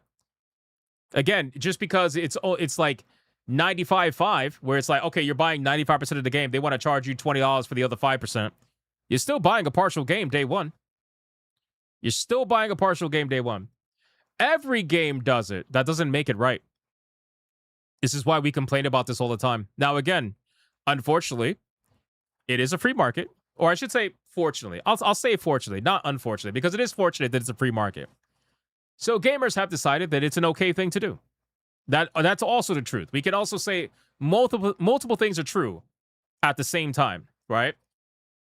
But the fact that every game does it doesn't make it right. The fact that every game does it is a shitty fucking practice. It's a shitty practice straight up. Including customer-friendly Game of the Year winners like Baldur's Gate 3, the concept of a deluxe edition is not new. So, okay, for a digital deluxe upgrade, you have the Bard Song Pack, you have paintings, you have dice, a dice skin, an adventurous pouch, a digital art book, and a digital soundtrack, and digital character sheets. You have like 6 or 7 things. Compared to Grand Theft Auto, that has... Where is it even at? Bro, do I even want to count this? Do I even want to count this, bro? And this is not even factoring in the items that the shops sell in-game that you can't even access unless you buy the fucking... Bro. Like, how is this even remotely the same? How is this even remotely the same in terms of egregiousness? They're both not okay, but one is definitely much worse than the other. But anyway, so again, you're going to have the justification, which is fine. I get it. I totally get it. I expected it. We all expected it, right? But you can justify while also being honest about it. You can justify and be like, yeah, you know, at least for me, I think it's fine. But saying other games, every other game does it, how the fuck is that justification? Everybody was thinking this game was going to be $100. The fact that you're lying to people and saying, no, actually, it's an $80 video game. Haha, we got you. You thought it was going to be $100? No. We actually like you guys. But in all actuality, in order to get the full game, you got to pay us $100. But it's 80. It's 80. You know what I mean? It's like, bro, what? Bro, just be honest. It's $100. It's like, it's a $100 game. We all saw that coming. It's crazy, bro. Anyway, you realize the precedence this will set upon the industry. I will say that the precedence is already there. However, what I will say is that this is going to set a new precedence for egregiousness. Because the problem is that everybody thought the game was going to be $100, so that was going to set a precedent that, you know, Tom, Dick, and Harry with the worst fucking video game imaginable is suddenly going to think his game is also worth $100. But now what this is going to do is this is going to think that Tom, Dick, and Harry can suddenly now sell you 50% of the video game and then try to sell you the other 50% as a day one DLC. This is going to take day one DLCs to next level egregiousness. They're already egregious as they are. Because again, you have something like this. This is like, what? 7 items, 8 items, whatever. It's going to take it to the point where now they're going to be cutting out 30 items, 40 items. Because Grand Theft Auto 6, bro, we don't know how many items are available in those shops. Guaranteed, you're now talking altogether over 100 different items that are taken out of the main game. And they're just going to go, they're going to be even worse with it. You're going to have Ubisoft, bro. Ubisoft is getting wrecked right now. Ubisoft is getting wrecked right now. They're looking at this like, thank you, Rockstar. Thank you. Because we got yelled at when we offered this extra content that we told everybody was going to be free, where they were going to have the Attack on Titan limited content, and everybody played it, and they yelled at us when we, at the end of that content, instead of giving them an armor set that was related to Attack on Titan, we gave them a link to the store to try to charge them $20 per fucking set. And they got mad at us because we advertised the content with those sets, but we didn't tell them it was going to cost $20 until they got to the end of it. So Ubisoft is getting hard right now because they're like, oh, thank God. Now we're going to be able to get away with it. Now we're going to be able to do it, and nobody's going to be able to yell at us because Rockstar got away with it. You know? The wording is very misleading because if it was about an exclusive card, it would be self-explanatory, since it's a practice in so many games. But when you highlight several exclusive shops, it implies the game only allows customizations when you get the Ultimate Edition. Well, see, the thing is, that is true and also not true, because it is only going to allow customizations with that Ultimate Edition, but it's only going to allow those exclusive customizations. So there's going to be exclusive customizations you can only get in your game if you get the Ultimate Edition. It doesn't mean that you can only exclusively customize by buying the Ultimate Edition. It just means that you're going to get locked out of certain customizations. So it's like, it's kind of true, but it's also not true, depending on how you're explaining it, I guess. I don't think this implied at all from their wording. People just misunderstood it due to a lot of false info being shared now on Twitter. No, people definitely understand what's happening. The big problem is that you haven't mentioned at all there's no disc in the physical version. Are you seriously okay with that? I'm actually sad for the people who buy physical games. It's really a shame they aren't doing discs anymore. Really feels like a death blow to physical. Yeah, no, this is gonna kill physical media for consoles. This is gonna. You guys are gonna join PC gaming now in physical media being dead. It's only a matter of time. I'm telling you. I promise you. Next year, 2027, will begin the death of physical media. It will, for PlayStation specifically, because right now Xbox is kind of partaking in it little by little. But it's going to happen. In 2027, it's going to slowly start happening where you're going to see video games that are going to be released with no disc. And they're going to start off with no disc. And then eventually they're going to do no box. Which is why I would not be shocked that the PlayStation 6, the rumors of it not having a physical drive is going to be true. I don't know if you guys heard that rumor, but that was a rumor a long time ago. I don't know if they changed it. But that's what's happening. You are going to join the PC crowd with no physical editions. It's only a matter of time. Only a matter of time, boys. 2027 is going to be the start of it. Well, I guess you could say 2026 is going to be the start of it with Grand Theft Auto, but you get what I'm saying. Not to mention the Ultimate Editions pretty much always feature unique cosmetics. It's just a cooler, more immersive way. Oh, yeah, it's so cool and immersive, right? It's nothing immerses me more in a game than seeing content that I can't access unless I paid the developers more money for an edition that is more expensive than the standard edition. That shit gets me rock hard, bro. I am so immersed. I know you guys feel the same way. I am so immersed in a video game. Like, the more that they lock me out of the game, the more immersed I am. It's true. I'm sorry, it's true. I get so immersed in that. Bro, some people are going to look at that clip and they're going to be like, wait, what? Is he serious? No! No! I'm not serious about it. Jesus fucking Christ, man. Anyway, I just wish the stores were enterable even without owning the Ultimate Edition. I still think the approach is odd. You say it's odd, but then you say it's fine. So it's kind of weird, right? It's kind of odd. Anyway, that car is absolutely beautiful. Is it a pre-order exclusive? Yep, this is the pre-order bonus. Wait, oh, so this is a pre-order bonus? Hold on, which one? Where is it at? So this is one of the pre-order bonuses. Wow. Okay. I suppose whatever works. So anyway, there's a lot of chaos going on, obviously, around Grand Theft Auto. A lot of people talking about it, but for me, I am more focused on the fact that will this kill the physical media side of consoles? Will this kill, I guess the used market? That's really what it is. Because again, look at this. One of the stores that are going to be dropping the selling of Grand Theft Auto because of the no disc thing is VGP, which is a Canadian retailer that's become prominent in the collecting scene for its regular restocks of rare physical titles and its willingness to document such, I can't say that word, as specific cart revisions of Nintendo published Switch games. It's a go-to outlet for people who still care about physical games. Well, yeah, it makes sense. It makes sense that they're going to drop it because, well, if there's going to be no physical disc, why would they sell it? Why would they sell it? That's not changing even for a juggernaut like GTA 6. They do not carry, they have a policy of not carrying code in box releases. Well, see, the problem with that is that unless they focus on strictly retro games at this point, they're probably going to run out of new stuff to sell, you know? They're probably going to run out of new stuff to sell. So, will this kill the used market? Will this kill physical media?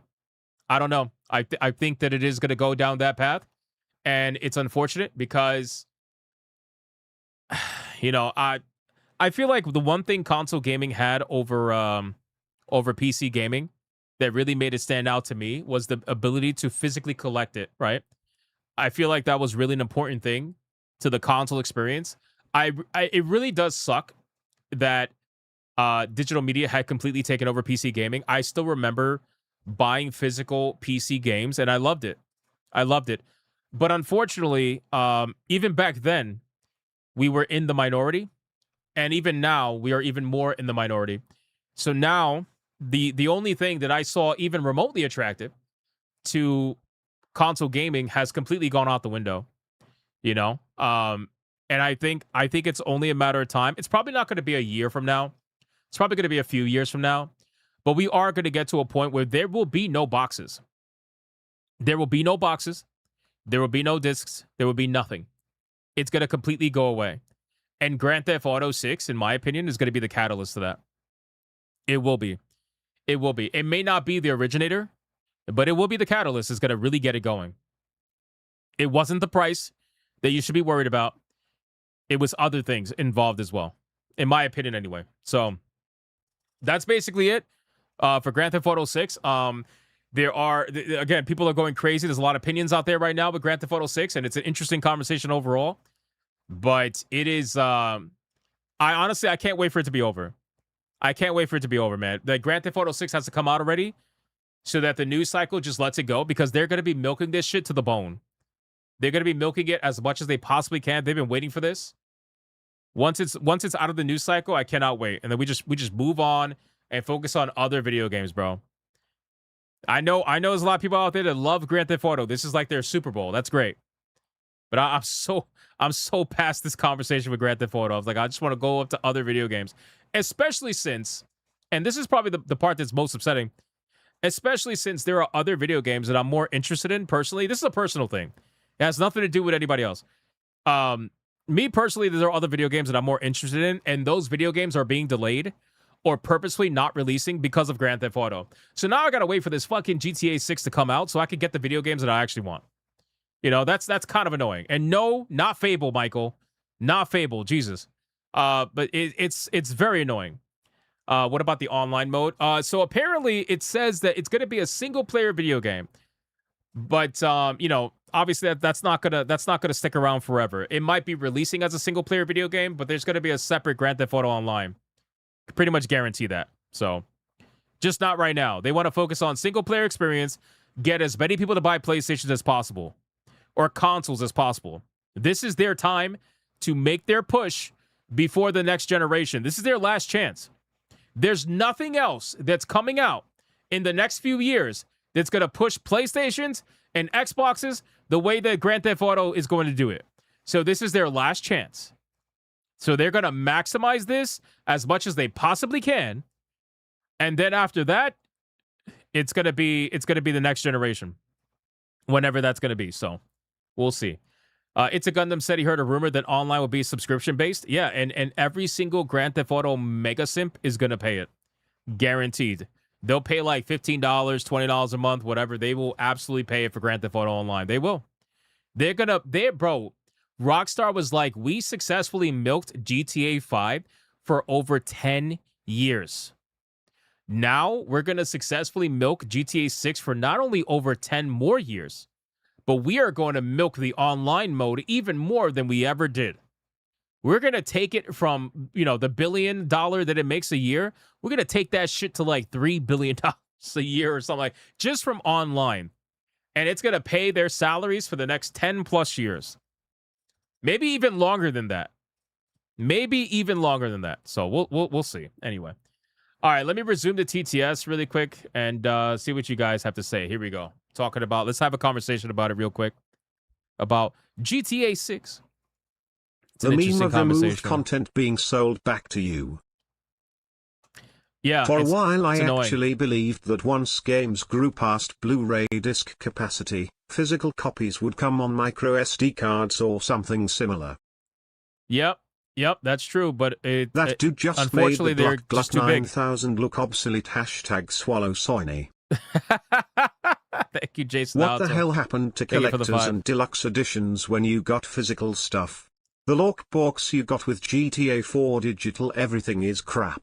Well, they're going to start giving you just codes. You know, you're not going to get games Rockstar, anymore. Just be honest from the start, the game's going to cause 100 all the contact together I would have buy, but Rockstar treating us we're stupid, it's really assaulting. I really prefer when the companies are honest, but at the I end know of the why day, they're doing this is just worse than I ever see in the game industry, cutting content a lot. It makes Ubisoft as a joke now. It is pretty egregious when you make Ubisoft look better. GTA 6 is Subject Zero Hypno to remove physical copies in the future. It is the beginning and the end. They're not Subject Zero. They're Traffic just the jam first of games successful subject. will cannibalize dollar.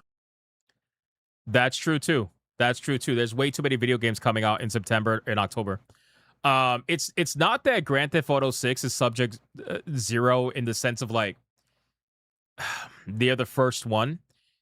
They're more so the first subject that was successful, right? Like they're going to be the first subject out of all the experiments that have led up to this point to be successful in moving the needle in the direction that they want to go. In my opinion, that's what I think is going to happen. So, because they were not the first ones to try to do this. You know, Xbox has been removing physical media for a little while now, to the point where the only way you could get a physical copy of an Xbox certain video game is to buy it on PlayStation. How crazy is that? It's insane. So I think that they will definitely move the needle in that regard, but we haven't, the game's not out yet, and I guess we'll see. But this thing, you know, we can make predictions about how many copies this game is going to sell, but I mean, considering just the explosive nature of Grand Theft Auto, like 20 to 40 million copies. 20 million copies day one is definitely possible. It's definitely possible. And I know that sounds insane, but it's really not. It's really not, because like what else, bro? What else do these console guys have? Like, what do they have? Think about the lack of video games that has been happening on Xbox and PlayStation. Like true big hitters. Think about it. Like how many PlayStation, most of their big hitters are not even out yet. Most of them. So this is gonna justify buying the console for a lot of people that have bought the console and they've just been sitting on it, playing like 1 or 2 video games. You know? This is going to justify the console. That's why a lot of these guys, they play multiplayer video games. They play the free-to-play video games because realistically, what else do you have? Wolverine? Yeah, but Wolverine's not even out yet. Wolverine's not even out yet, bro. Phantom Blade Zero? Yeah, but Phantom Blade Zero is coming out on Steam. Again, what is specific to these consoles that they have? Nothing right now.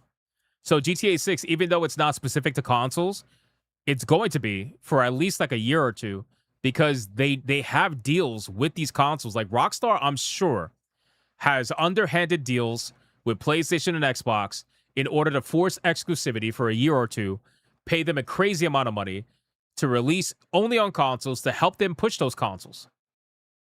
3 to 6 months? No, it's going to be longer than that, bro. This game is going to be exclusive for at least a year or two. At least.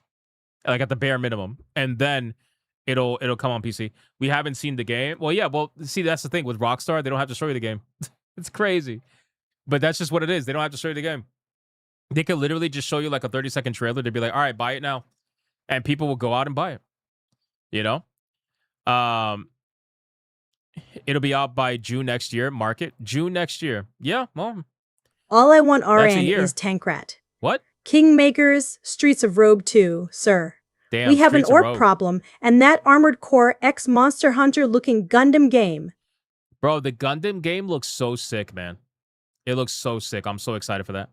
Sanguine says, sadly, CD Projekt Red will shoot themselves in the foot before they can even become big enough to challenge Rockstar at their own game. I used to think Cyberpunk will be the nail in Rockstar's coffin. Yeah, no. No, unfortunately, CD Projekt Red, like you said, shot themselves in the foot. And it ended up being a situation where they just flat out, like, they fucked up the release of Cyberpunk so bad. So bad. And even though Cyberpunk is a really good game right now, and it's a good experience now, unfortunately, the first impression goes very far, both negatively and positively. And unfortunately, that was a really negative first impression, especially, by the way, especially on consoles, which is where Rockstar plays, right? Rockstar plays first on consoles. So if you're fucking up the experience on consoles, there's no way you're competing with Rockstar. There's just no way. You fucked that up so bad. It doesn't matter if on PC it ran great. None of that matters. Like console is where Rockstar plays. At least first anyway. And then they go elsewhere, so. Though good now, CD Projekt Red. Cyberpunk 2077 is nowhere near what they promised. Yeah. There's a lot that went into that. Take-Two stock went down. It's gonna go back up. It'll go back up. You think Cyberpunk is garbage? Really? Why is that? Actually, I really like Cyberpunk. I enjoyed it even in the beginning. I didn't have too many problems. I had like 1 or 2 glitches, but again, I played on PC, so whatever. If CD Projekt Red didn't adopt DEI ESG right when people were fully sick of it, Cyberpunk 2 would have been great. See, the mindset the problem with that mindset that I have is that Rockstar also incorporates that shit. If you think Rockstar is not co-opted in that manner, I don't think people are paying attention to Rockstar enough. Rockstar absolutely dabbles in that shit. And you know they do, because they were the ones who censored the Grand Theft Auto remaster that they did. The Grand Theft Auto 5, they took out the trans jokes. They took out all those trans jokes because they were, trying to not offend, certain people. So they absolutely, they may not dabble maybe as much as CD Projekt Red, but they dabble. I mean, to be fair, every company dabbles even a little bit because they kind of have to. But it's the level of which you dabble that will decide your fate, obviously. If you're out here fucking funding pride parades and shit, or having like, pride events at your job or something, then, that's something else. But GTA 6 is going to be so sterile. So that was my biggest concern with Grand Theft Auto 6. That's honestly been the biggest concern. Because years ago, you guys remember years ago, they said that they were going to be toning down the jokes in Grand Theft Auto 6. They were going to be toning down like the insults and shit like that. And I'm like, excuse me? In Grand Theft Auto? And then I don't know if it was shortly before they said that or shortly after they said that. They ended up censoring the trans jokes in Grand Theft Auto 5. So I was like, wait a second. What? You're going to be toning down what? In Grand Theft Auto? That's crazy to me. Like, Grand Theft Auto is supposed to be that video game where you are free to do almost whatever you want and be the complete fuckwit that you want to be. If you want to be out there, you know, knocking off civilians, fucking prostitutes, whatever you want, like going to strip clubs, whatever. Like that, it's whatever you want to do. You want to be a complete degenerate. Like, that's the whole point of Grand Theft Auto. Grand Theft Auto, you just do whatever you want in a semi-realistic, you know, world. But you're going to be toning down the jokes now? That's crazy, bro. You like, exactly. Trevor was so not politically correct. That's what made him so funny. But you're gonna start toning down that stuff? That's crazy, bro. Oh, so we could make fun of everybody except this person. Once you start thinking like that, you might as well just not make fun of anybody. Once you start having protected classes against jokes and stuff like that, you might as well just say all comedy is bad, which I know that's what they want to say. Maybe not Rockstar, but people that think like that, they want to get to that point. They want to get to the point where all jokes are not okay. They want to get to the point where you're not allowed to do things like that. That's what they want to get to, basically what the UK is at right now. I'm sorry for the UK people, but that's what they want to get to. They want to get to that point. For a rated M game as well, that's a joke. That's another thing too. Why are we toning down rated M video games? Why are we doing that? The whole fucking point of a video game rated M is for mature. It's mature. You understand? Like, this is not a fucking game made for teenagers, even though I know a lot of teenagers are going to play it because their parents are going to buy it for them. That's not the point. The point is it's a mature video game. Meaning for adults. So why are we now toning down what adults can and cannot see? That doesn't make any sense. You're not our fucking nannies, but they want to be for some reason. And they'll be like, well, kids have access to it. Whose fault is that? Whose fault is it if Grand Theft Auto is being played by a teenager? Whose fault is it? Is it the ESRB's fault? Or is it the parent's fault? And if the answer it's the parent, then why are you then trying to police everybody else because somebody failed at being a parent? Why is that? We all know why that is. Because it's not really about the kids playing the game or not. It's about being able to say what you are allowed to experience and not experience, even as an adult. They'll use the kids to be able to say, well, no. You are not allowed to actually enjoy this stuff. You are not allowed to play this. You're not allowed to do this. Exactly. It's about control. It's not about it. And again, you could say it's a conspiracy, whatever, but it's been proven over and over and over again. It is not about them. It is about being able to say what you can and cannot do as an adult. What do we think the next Xbox will be called? Helix. If it's truly a PC hybrid, I think Xbox 365 is likely. Well, Helix is the code name, right? So Xbox 365? I mean, that would be an interesting play on words. Xbox 365. Hey, yo, X-Slopbox is crazy. Charlie Nuclear, stop. X-Slopbox is crazy. I don't know. Xbox. I kind of like the way Xbox 365 sounds. I'm not going to lie to you, but I don't know about that. I have to think about that one. That's definitely interesting. They'll force you to watch a Pride Parade. Well, there's rumors of that too, that there's going to be Pride Parades. I'll tell you this. There's rumors there's going to be Pride Parades in Grand Theft Auto 6, right? If you are not able to run them over like you are every other NPC in almost every other Grand Theft Auto game, if the Pride Parades are protected in-game, you already know what's going down.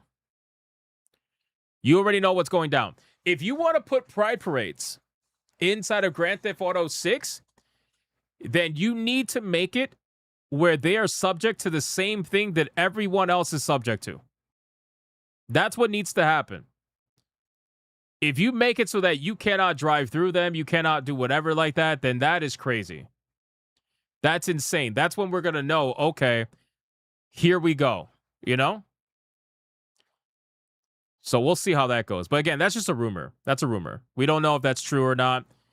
You know, that gets spread around online. And again, we don't know if that's necessarily the case. Maybe it'll be an instant. Listen, fine. Bro, you want to make it an instant, 6-star? Fine. I don't care. No GTA for me. I will be playing Anantu instead. I actually forgot about Ananta. I forgot about that game. Curious to see how that game does. If you want to give me an instant 6-star for running over a pride parade, fine. I'm all for it. I'm all for it. That's fine. Not a problem. Wasn't the rumor that they will be invincible too? No, I didn't hear that. Unless it's something I didn't personally hear, but no, I didn't. I don't remember that being part of the rumor. You think Dan Houser left because of the censorship? Well, again, the censorship is definitely there. They definitely censor the trans jokes. And again, it's the toning down the jokes that have me the most concerned when it comes to Grand Theft Auto. Because if you have a Grand Theft Auto with toned down jokes, that's like going to an adult comedy club and expecting Glad to see child the jokes. memes of Godzilla taking on GTA. Oh, the memes of Godzilla taking on GTA? I know. Wish we get more news about it. So, okay, so here's the thing. One last thing before we move on to the battle. Because right now, Aerith is losing to Tally, and I cannot believe it. Oh, let me put the ears on. I forgot to put the ears on. I'm sorry. So, wait, what? They will disable your ability to shoot or drive in certain situations. Didn't they already have that in Red Dead?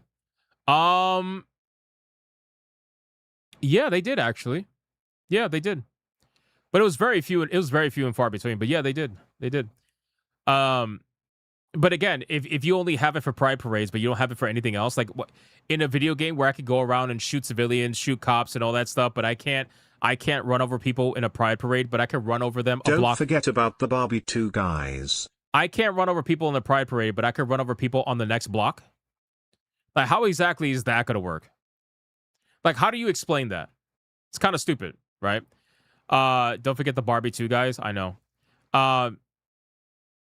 My question, I completely forgot. Fuck. There it goes.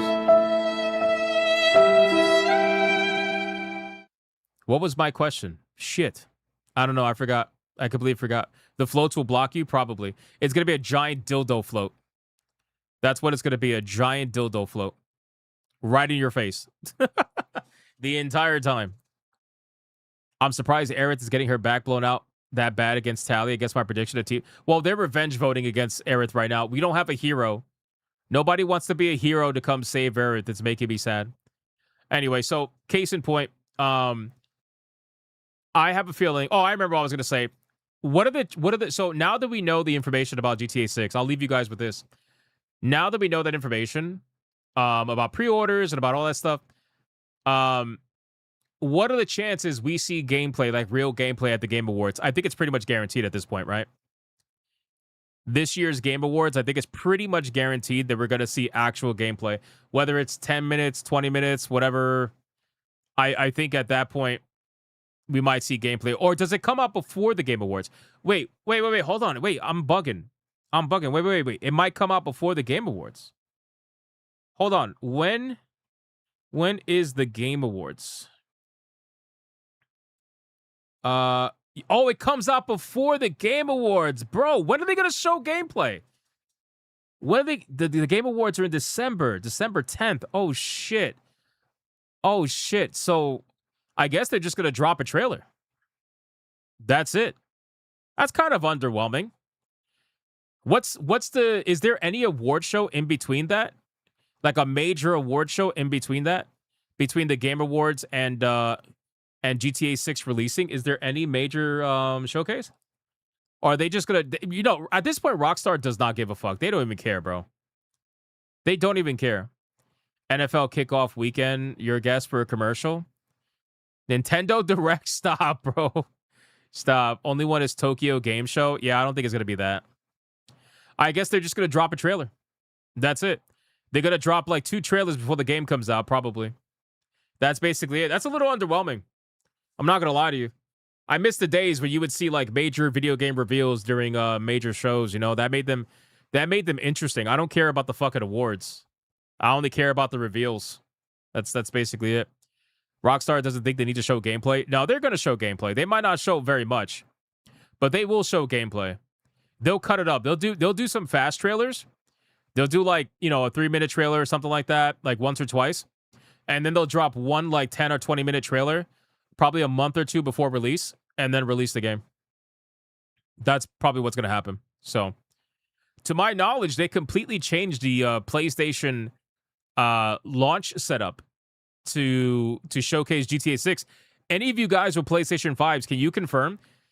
Apparently, when you boot up the PlayStation 5, you get to your home screen, it like shines Grand Theft Auto 6 on like in your face.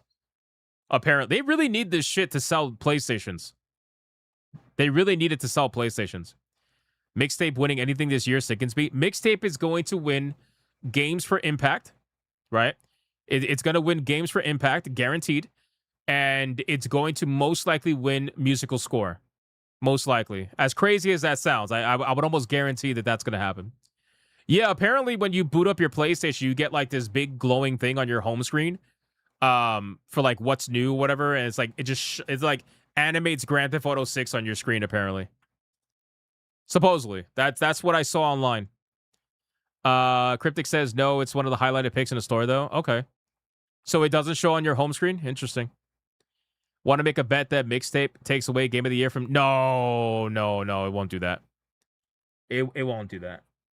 But isn't it licensed music? It is, but I guess you could still technically win, like, top score or whatever. I really don't know. I feel like it would be insane if Mixtape doesn't get voted in some musical category. Whatever that may be, because they paid so much fucking money for it, so they might as well. You know? Yeah, ads are the only theme option for PS5. Okay. All right, my PS5 has been unplugged for years, so I can't just go and turn it on and verify it myself, so I appreciate you guys doing that. Do you think GTA 6 will win Game of the Year? Yeah. Yeah, I do. It's not even a question. I kind of feel bad for all the amazing video games that released this year. I really do. But, GTA 5 won last time, so I wouldn't be surprised if GTA 6 wins it. It's unfortunate because there was a lot of good video games that released this year, but it's not gonna... I don't think it's gonna happen. Game of the Year mixtape? Not happening. Not happening. They changed the PlayStation app icon for the Android app to the GTA 6 background. Don't know by iPhone. Really? Interesting. You don't know, man? They were pushing mixtape hard. Yeah, but I think for them, the other awards would be more important. That's what I think. I think that it's gonna be a lot of awards for mixtape for other categories, but the main one, no, I think it's gonna go to GTA 6. I just don't think that the journos who do 90% of the voting can convince the entire world that mixtape is a better video game than Grand Theft Auto 6. They couldn't even convince the world that mixtape is a better video game than any other video games that came out this year. What makes you think they're going to be able to convince the world that that's legit? That's just too egregious, right? That's just going so far to the point where it's like, bro, you want to convince these people that it's like kind of real, even though we know it's rigged. But like you kind of want to convince the normies that their video games have a chance. So you gotta balance the bullshit that you're putting out there in the world, and that's the kind of bullshit that will wake up every normie that watches the Game Awards. There's no way the normies are gonna be looking to be like, what, mixtape? Game of the Year? Over my beloved Grand Theft Auto 6? That's not acceptable. They will lose their mind. You can't. You just can't do it. That's going too far. That's going way too far with it. Crimson Desert would get the Stellar Blade treatment. Oh, probably. T-Jab says, so next video game waifu battle, we could put the whatever her name for mixtape. Oh, dear God, stop. Stop it. Ill. Why would we? No, ill. Although, no, I can't do it. I can't do it. That'll be egregious. That would be egregious. I'm not going to lie to you. I can't believe I even thought of that. What's wrong with me? You want to know what my idea was? Yeah, ill, brother, ill. That's exactly what you're going to say when I tell you. I had an idea. But I'm not going to do it. I'm not going to do it. Here's what my idea was, and this is all T-Jab's fault, and then we're going to get to the battle. My idea, right, was, you know how I have the screen here with the waifus and the verses? My idea was, instead of just the static background, I'll put a video background of the tongue kissing scene on loop from Mixtape. Yeah, that was the idea.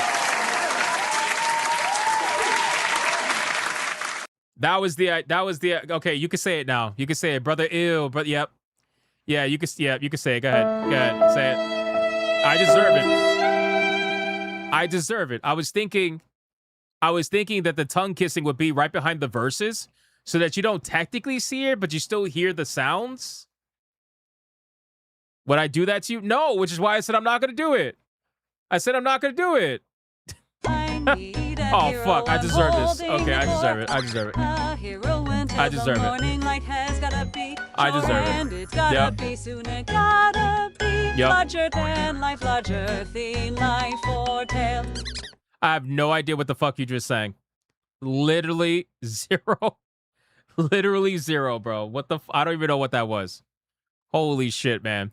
Thank you, Adair Soto, for the 10. I appreciate that. But if anybody asked the question, that was T-Jab's idea. That was not mine, okay? T-Jab's the one that did it, okay? Hold your own Game of the Year waifu battle, putting games against each other, and we decided Game of the Year among the bigots. That's actually not a bad idea. That's not a bad idea. Top waifu of the year. Video game waifu of the year. That'll be interesting. Right now, we're doing video game waifu of all time. I wouldn't mind doing a video game waifu of the year at the end of the year to see who wins. That's actually not a bad idea. That's not a bad idea. Video game waifu of 2026. It's not a bad idea. Interesting. I mean, we're kind of doing something similar right now, but that sounds fun. That could be fun. That could be interesting. Interesting. Yeah, I'll think about that. I'll think about that. What the hell is up with Naughty Dog? I don't know. They're like dead. Who knows? Who knows? Naughty Dog. Okay, so Naughty Dog, I think we're going to see at the Game Awards for sure. Naughty Dog, I think we're going to see Intergalactic the Heretic Prophet for sure. Imagine spending $80 on a digital game only that hasn't got full content. I know. It's crazy. But it's the world we're in, man. It's the world we're in. All right, boys. Listen. I understand there's a lot of revenge voting. I understand there's a lot of revenge voting right now against Aerith, okay? But there's no way you can't tell me there's not a hero out there that wants to save Aerith, boys. Is she really not going to make it into the semifinals? Is she not going to go up against Cortana? Are we really about to have Cortana versus Tally? Tally right now is at $579.03. Aerith is at $53.98, boys. Everybody who is saying that it was going to be Aerith versus Tifa in the end, I don't know, boys. I don't know. Guys, it's time. It's time. Regardless of whatever happens, this is it. 2-minute song, final countdown. Put the name in the beginning of your super chats with a hashtag for it to count, and let's see who's going to win.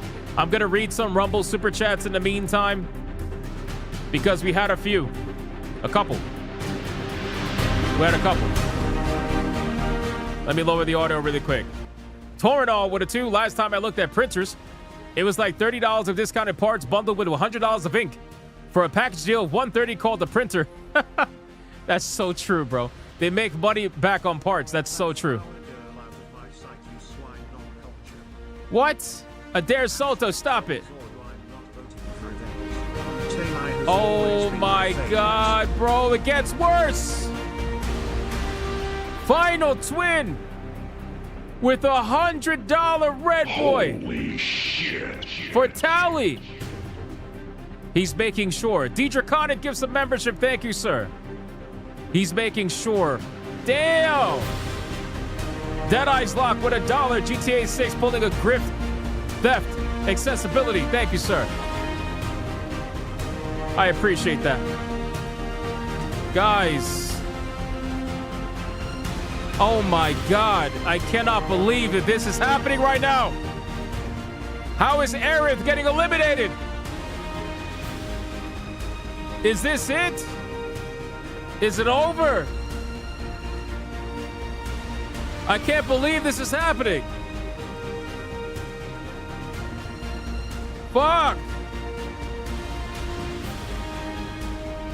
Bro. And he's gonna hit us with the banana clip? Bro.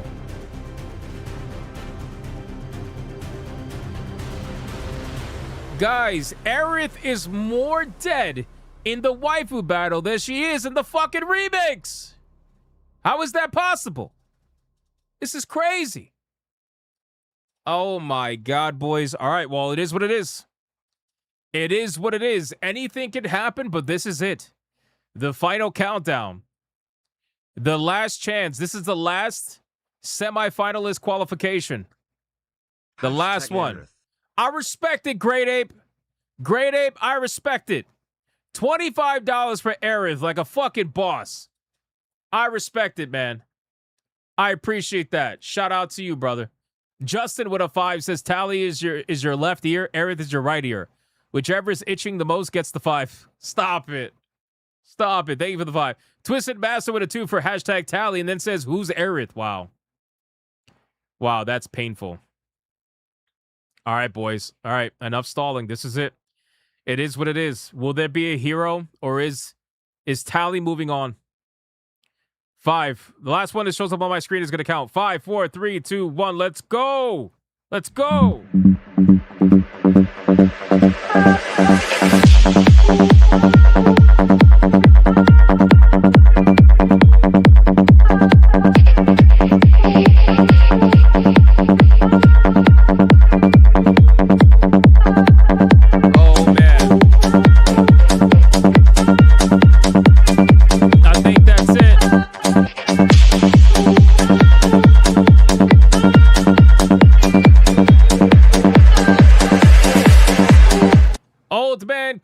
Waiting for lag.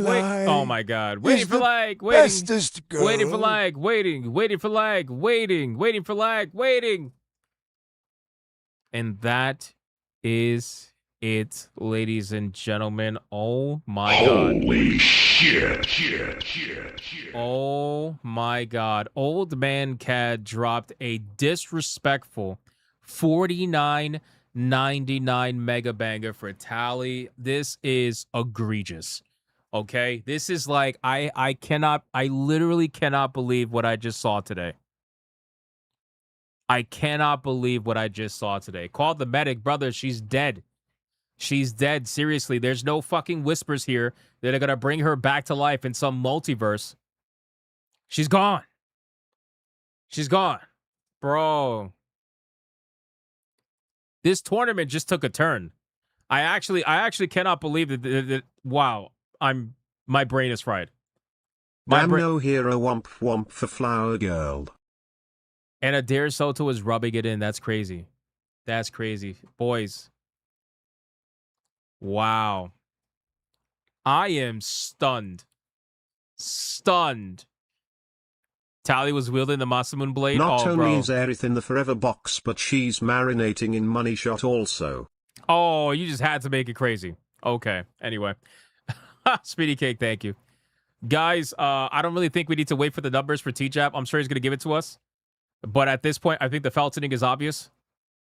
It is obvious. We're going to play a sad song.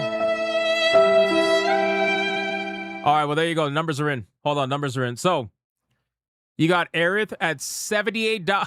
Bro, T-Jap said Aerith Gainsborough, the dead. What kind of title is that? What kind of title is that, bro? The disrespect. Aerith is at $78.98 versus Tally at $731.02, bro. Oh my God, bro. My brain cannot wrap. Come on, man. Anyway. All right, it is what it is. The winner, and moving on to the next round, and officially the final semifinalist going up against Cortana is going to be none other than Tally, ladies and gentlemen. Wow, bro. We got our 4 semifinalists, man. We got the 4. That's crazy, man. Wow.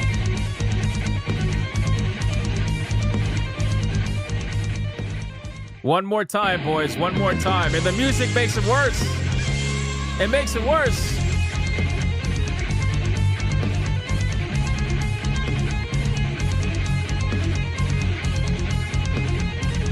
I did not see this coming.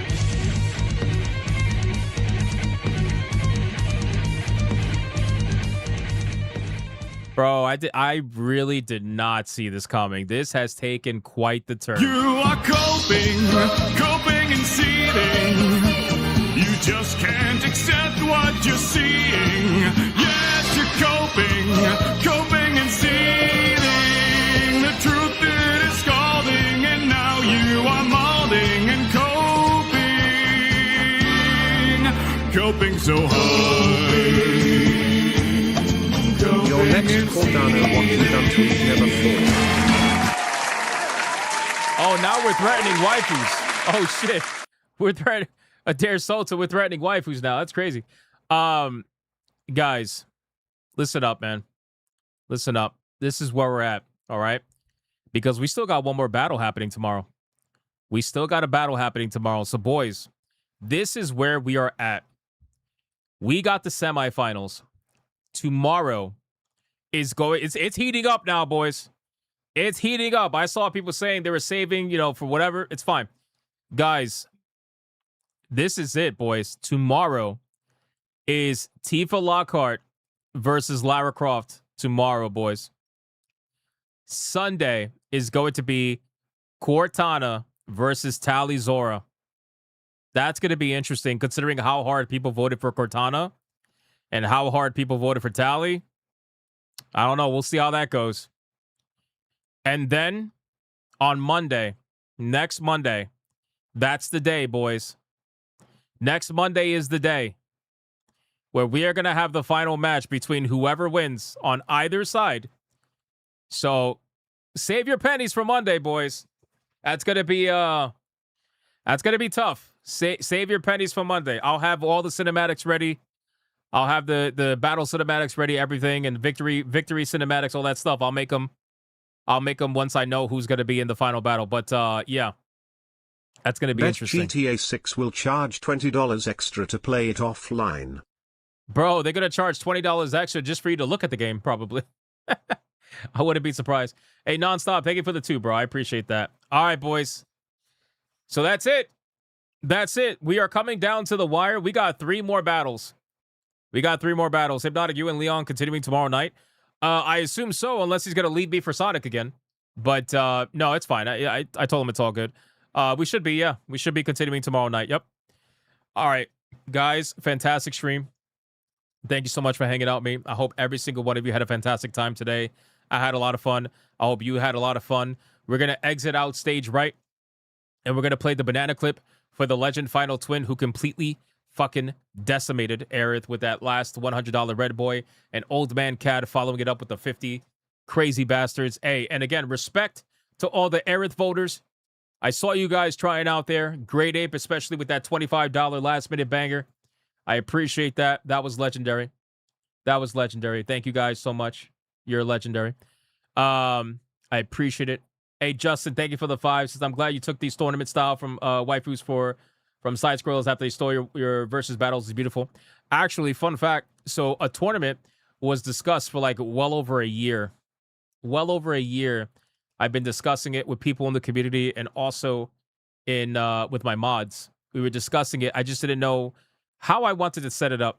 So once I finally figured out how I wanted to set it up, and especially with the cinematics that I can make now and stuff, it became a lot more possible and a lot easier to do. So fun fact, ironically. But thank you for the 5. I appreciate it. They're allowed to do whatever they want. Shout out to side scrollers. All right, guys. Thank you so much. I appreciate you very much. What are you talking about, Hypno? Are you talking about the minorities who voted for it? Why is it only got to be minorities? Anyway, Mods, shout out to the Hypno Mods for doing what you do every single day. I appreciate you very, very much. You guys are amazing. And I will see every single one of you on the next one. Until then, you guys already know, go be bigots, go be gooners. All right, on the gooning part, this is for you. Bye. I'll see you tomorrow. Don't miss it. Same time, same place. All right, this is the last one. This is the last one. It's actually the last one this time. It actually is. It actually is. I hypnotic, cha-cha-cha, hypno, yes,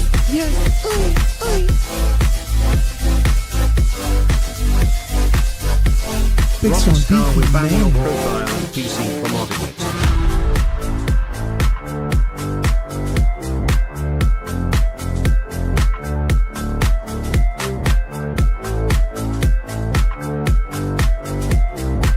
He's got that book scene ready to pop.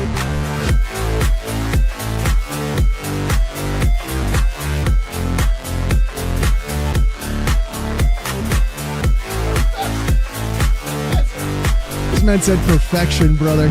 You gay as hell, boy. You're gay as hell. This man gay as hell. Tell you what, just like this. Try to relax your anus. And there's a little bit of a... Your shoulders. You gay as hell.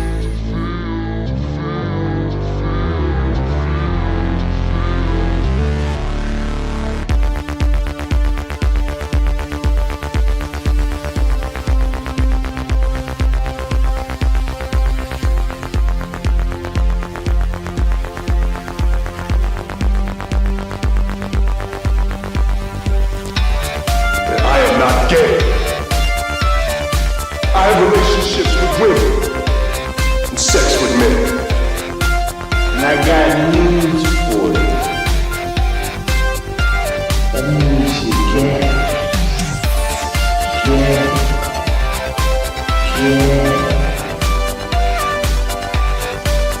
Poor kids are just as bright and just as talented as white kids. Her dog, or her cat, was named Vagina.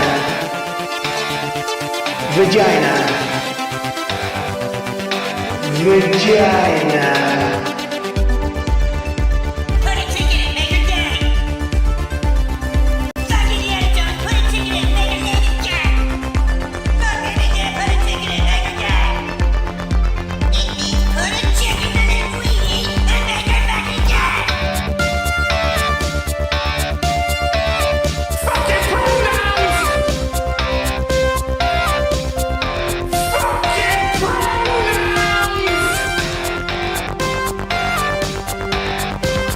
Fucking gender ambiguity!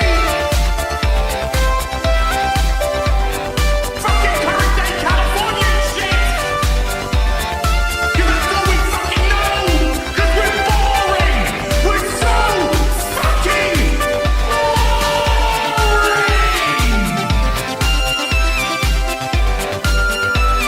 Twitter hole! Twitter hole! Get it right! At the touch of the black man, I bring life. I bring life.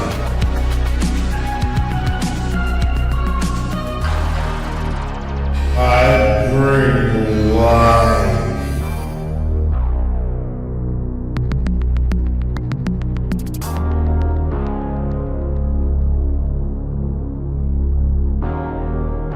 I bring life.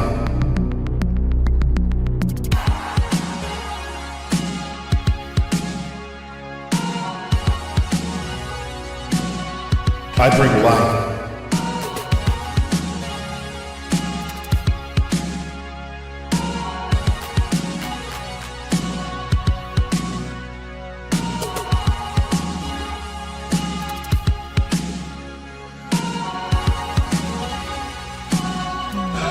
That's right!